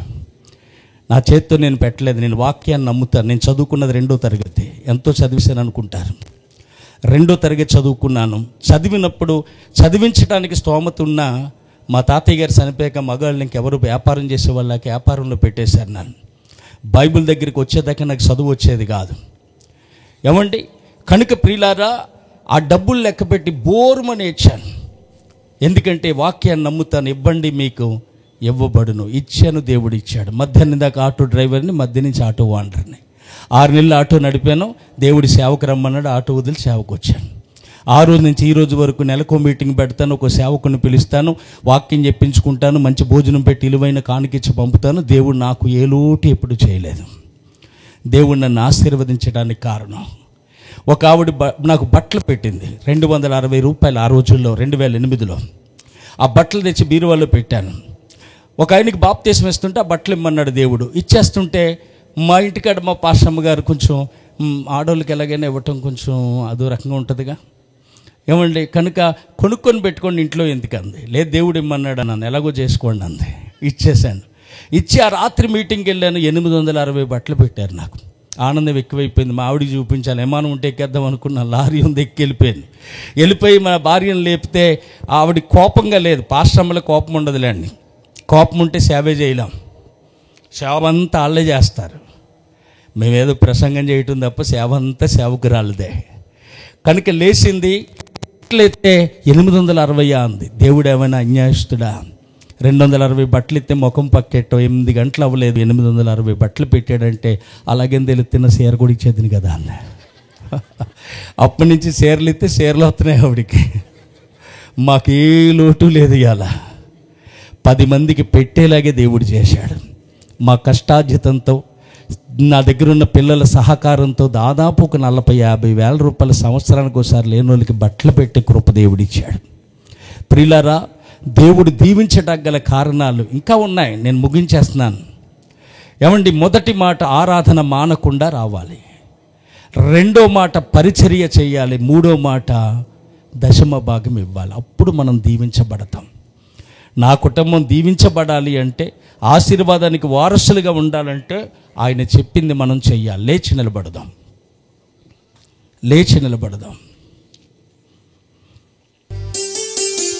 అందరూ లేచి నిలబడదాం. ఒక్క నిమిషం. హల్లెలూయా, హల్లెలూయా, హల్లెలూయా. కనులు మూసుకుందాం. హల్లెలూయా, హల్లెలూయా. ప్రభువా, నీకు వందనాలు, వందనాలు, వందనాలు, వందనాలు.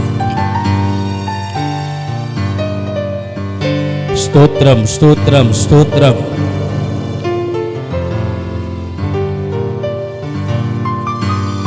హల్లెలూయా, హల్లెలూయా, హల్లెలూయా. అడగండి, ఆశీర్వాదం కావాలి ప్రభువా, నన్ను ఆశీర్వదించు తండ్రి, నన్ను దీవించు తండ్రి, నాకు దీవెన కావాలి, ఆశీర్వాదం కావాలి. ఎక్కడేసిన గొంగలు అక్కడే ఉన్నట్లుగా ఉండిపోయాను. నేను ఆత్మలో ఫలించాలి, శారీరకంగా కూడా ఫలించాలి. బహుగా ఫలించడం వల్ల పరలోకమందున్న నా తండ్రి మహిమపరచబడతాడని మీరు చెప్పారు. ఆత్మలో ఫలించి శారీరకంగా ఫలింపు లేకపోయినా నీకు మహిమ రాదు. శారీరకంగా ఫలించి ఆత్మలో ఫలించకపోయినా నీకు మహిమ రాదు. శారీరకంగా ఆత్మీయంగా కూడా నేను ఫలించాలి. అన్నిటికంటే మించిన ఆత్మరక్షణ, పాపక్షమాపణ నాకు కావాలి. తండ్రి నీకు వందనాలు. హల్లెలూయా, హల్లెలూయా, హల్లెలూయా, హల్లెలూయా, హల్లెలూయా.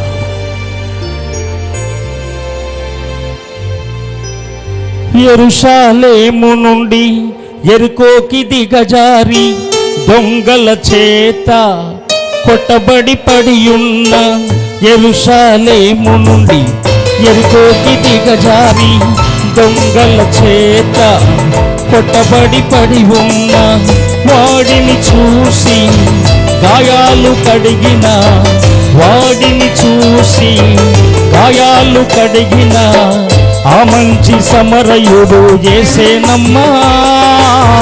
పడియున్న వాడను నేనేనమ్మా. మంచి సమరయుడు యేసేనమ్మా. పడియున్న వాడను నేనేనమ్మా. అక్క ఆలకించు, చెల్లి ఆలకించు, అక్క ఆలకించు, చెల్లి ఆలకించు.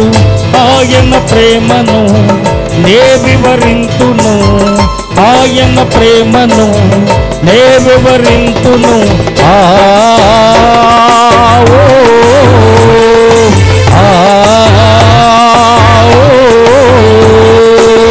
ప్రభు అయిన యేసయ్య పరమాదేవుడమ్మ, ప్రభు అయిన యేసయ్య పరమాదేవుడమ్మా. ఎందరిను రక్షించిన రక్షకుడమ్మా, అందరిని క్షమించే దేవుడమ్మా, అందరిని క్షమించే దేవుడమ్మా. ప్రార్థన చేసుకుందాం. దేవుని దీవెనలు నాకు కావాలండి. నేను ఆశీర్వదించబడాలి. రెడ్డి గారిని దీవించిన దేవుడు, మిమ్మల్ని దీవించిన దేవుడు, మీ దరిద్రాన్ని తీసిన దేవుడు నా దరిద్రాన్ని కూడా తీసి నన్ను ఆశీర్వదించాలి. ఆదివారం మానకుండా మందిరానికి వస్తాను. ఇదిగో నేను పరిచర్య చేస్తాను, దేవునికి ఇస్తాను. నా కోసం ప్రార్థించండి అన్నవారు ఉంటే మీ చేతులు ఎత్తండి, మీకోసం నేను ప్రార్థన చేస్తాను. మహాపరిశుద్ధుడ, ఘనమైన తండ్రి వందనాలు. మా బలహీనమైన చేతులు నీ బలమైన చేతులు. మా చేతులతో పట్టుకుంటే మేము విడిచిపెడతాం. నువ్వు పట్టుకుంటే ఎడవని ఎడబాయిని దేవుడు. నీ పిల్లల చేతులు పట్టుకొని నీ చేతుల్లో ఉన్న సమృద్ధిని పిల్లల చేతుల్లో పెట్టండి. దరిద్రతంతా యేసు నామములో పారదోలండి. ఆశీర్వదించండి తండ్రి, దీవించండి తండ్రి. నీకు ఇష్టమైన మనుషులుగా తీర్చిదిద్దండి. నీ సేవకుల్ని, వచ్చిన సేవకుల్ని, కుటుంబాన్ని, ఆర్కెస్ట్రా వారిని దీవించండి. ఈ గ్రామ పెద్దలందరినీ దీవించండి. యేసు నామములో అడుగుచున్నాం తండ్రి. అందరికీ వందనాలు.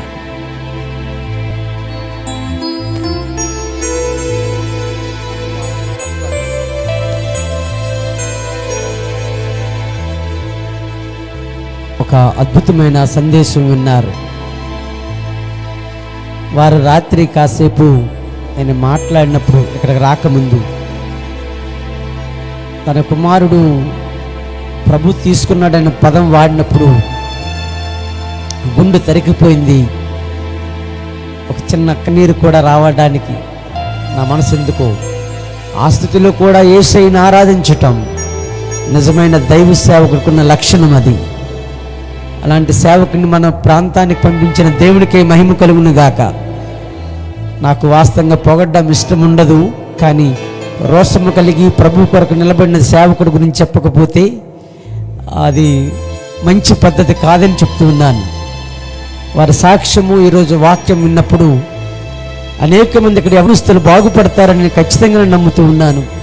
నిన్నటి దినాన తాగుబోతులు మారాలి అని చక్కటి వాక్యం చెప్పినప్పుడు ఈరోజు సంఘములో అడుగుపెట్టిన వారు ఎలా దీవించబడతారో విషయం చెప్పినప్పుడు మీ సంఘాలు ఆశీర్వదించబడతాయి, మీ కుటుంబాలు ఆశీర్వదించబడతాయి. ఈ మాదిరిగా చేయండి. ఏ వాక్యమైతే విన్నారో, ఏ ప్రభులో అయితే మిమ్మల్ని దర్శించాడని కోరారో ఆ దేవుడు మిమ్మల్ని ఆశీర్వదించక మానడు. సాయంత్రం 5:30కే ప్రారంభిస్తామండి. 5:30కే రండి. ఆ దైవజనులు చెప్పారు కదా, ఎవరు ముందుగా వస్తారో వారికి దీవెన. ముందుగా రావాలి, లేటుగా వెళ్ళాలి. మరి ఎంతమంది 5:30కు వస్తారో చూస్తాను. ఎందుకంటే మీ దగ్గర ఇంటి దగ్గర భోజనం వండే పని లేదు. మరలా సాయంత్రం అయిపోతే, ఈరోజు అయిపోతే మరలా సంబరాలు ఉండవు ఇక్కడ. మీరు మీ పరిచర్యలు మీ యొక్క ఇది నేను నా పరిచర్యకు వెళ్ళిపోతాను. కాబట్టి సమయానికి రండి, సమయానికి రండి. 5:30కే ప్రారంభిస్తాం. ఎందుకంటే చలికాలం 5:30కే చీకటి అయిపోతుంది. వీలైతే అక్కడ ఉండిపోండి. భోజనం ఇక్కడ ఎలాగో అయిపోతుంది. మీరు ఇంటికి వెళ్ళి 3-4 అయ్యే బదులు ఇక్కడ ఉండిపోయి కాసేపు ప్రార్థించుకోండి. 5:30కి పాటలు ఇస్తాం. 7 గంటల గల పాటలు ముగించడానికి ప్రయత్నం చేస్తాం. ఎందుకంటే నేను కూడా కొన్ని విషయాలు మాట్లాడాలి, పరిచర్య గురించి చెప్పాలి, దేవుని రాజ్యపు వ్యాప్తి జరగాలి.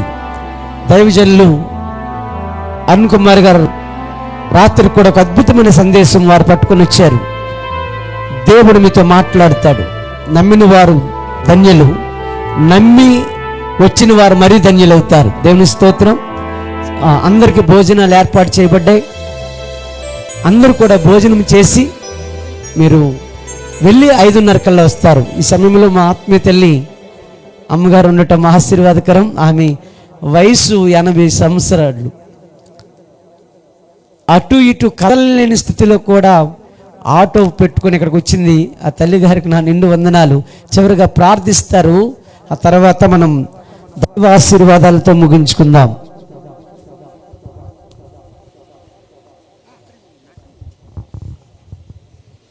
ప్రార్థన చేసుకుందాం. ప్రభువా, మానవ స్వరం కాదు, ఇది దైవ స్వరమే. ఈ స్వరం వింటున్న ప్రతి ఒక్కరూ, ఈ స్థలంలో ఉన్న బిడ్డలందరూ, నీ సేవకులు, పరిచర్యకులు, వృద్ధులు, పేదలు, రక్షణ లేనివారు, రక్షణ పొందేవారు, ప్రభువా, ప్రతి వారి చెవుల్లో నీ దైవ స్వరం వినబడింది. నాయన, నీ సేవకుడిని బహుగా దీవించు తండ్రి. కుమారుడు పోంగొట్టుకున్నా కానీ ఆయన మాట మా హృదయాలు ఎంతో బాధపడినవి. కానీ నువ్వు మాట్లాడేవు. ఈ లోకము కన్నా పరలోకము నా తన కుమారుడికి ఇచ్చినందుకు నీకు వందనాలు తండ్రి. నీకు స్తోత్రం, స్తోత్రం. ఇంత పెద్ద ఏర్పాటు చేసిన నా కుమారుడు ఆండోసులు మీరు దర్శించండి. చిన్నోడు నాయన, తనకి సహకారులను దీవించండి, సహాయం చేసేవారిని దీవించండి, పరిచారికులను దీవించండి. ప్రభువా, ఈ కాంపౌండ్ అంతట్లో నీ దోతనుంచండి. నిజమైన బలమైన సాక్ష్యం, నీ వాక్యం ఇక్కడ వినబడాలి, నీ స్వరం వినబడాలి. దానికి అడ్డుల ఆటంకాలు, అభ్యంతరాలు ఏ రకముగా లేకుండా ప్రభువా, నువ్వు ఆశ్చర్యరీతిగా ఇశ్రాయేలు దేవుడవు నాయన, మీరు తోడుకొని వస్తారు. మీకు వందనాలు, స్తోత్రాలు చెల్లించుకుంటూ ధ్యాన సమయంలో మీ దీవెనలతో నింపండి. రాత్రి కూడికను సిద్ధపరచండి. రాలేని మా ప్రియులను, మా సేవకులను, మాకు తెలిసిన వారిని, తెలియని వారిని, చుట్టుప్రక్కల గ్రామ ప్రజలను మీరు బహుగా ప్రేమించి వారి ప్రేరేపణించి తీసుకురమ్మని, కాంపౌండ్ అంతటిని మీరు నింపి మహిమ పొందమని యేసు నామమున అడుగుచున్నాను తండ్రి. ఆమేన్, ఆమేన్. My God bless you, holy spirit. ప్రభు అయిన యేసుక్రీస్తు కృప, తండ్రి అయిన దేవుని ప్రేమ, పరిశుద్ధాత్మ అన్యోన్య సహవాసం, సమాధానం కూడి వచ్చిన మనందరికీ, లోకంలో సకల పరిశుద్ధులకు, పరిచర్యకి, ఆయన సేవకునికి, జరగబోయే మీటింగ్స్కి ఆయన కృప సదాకాలం తోడయుండి నడిపించునుగాక. ఆమేన్. ఆమేన్.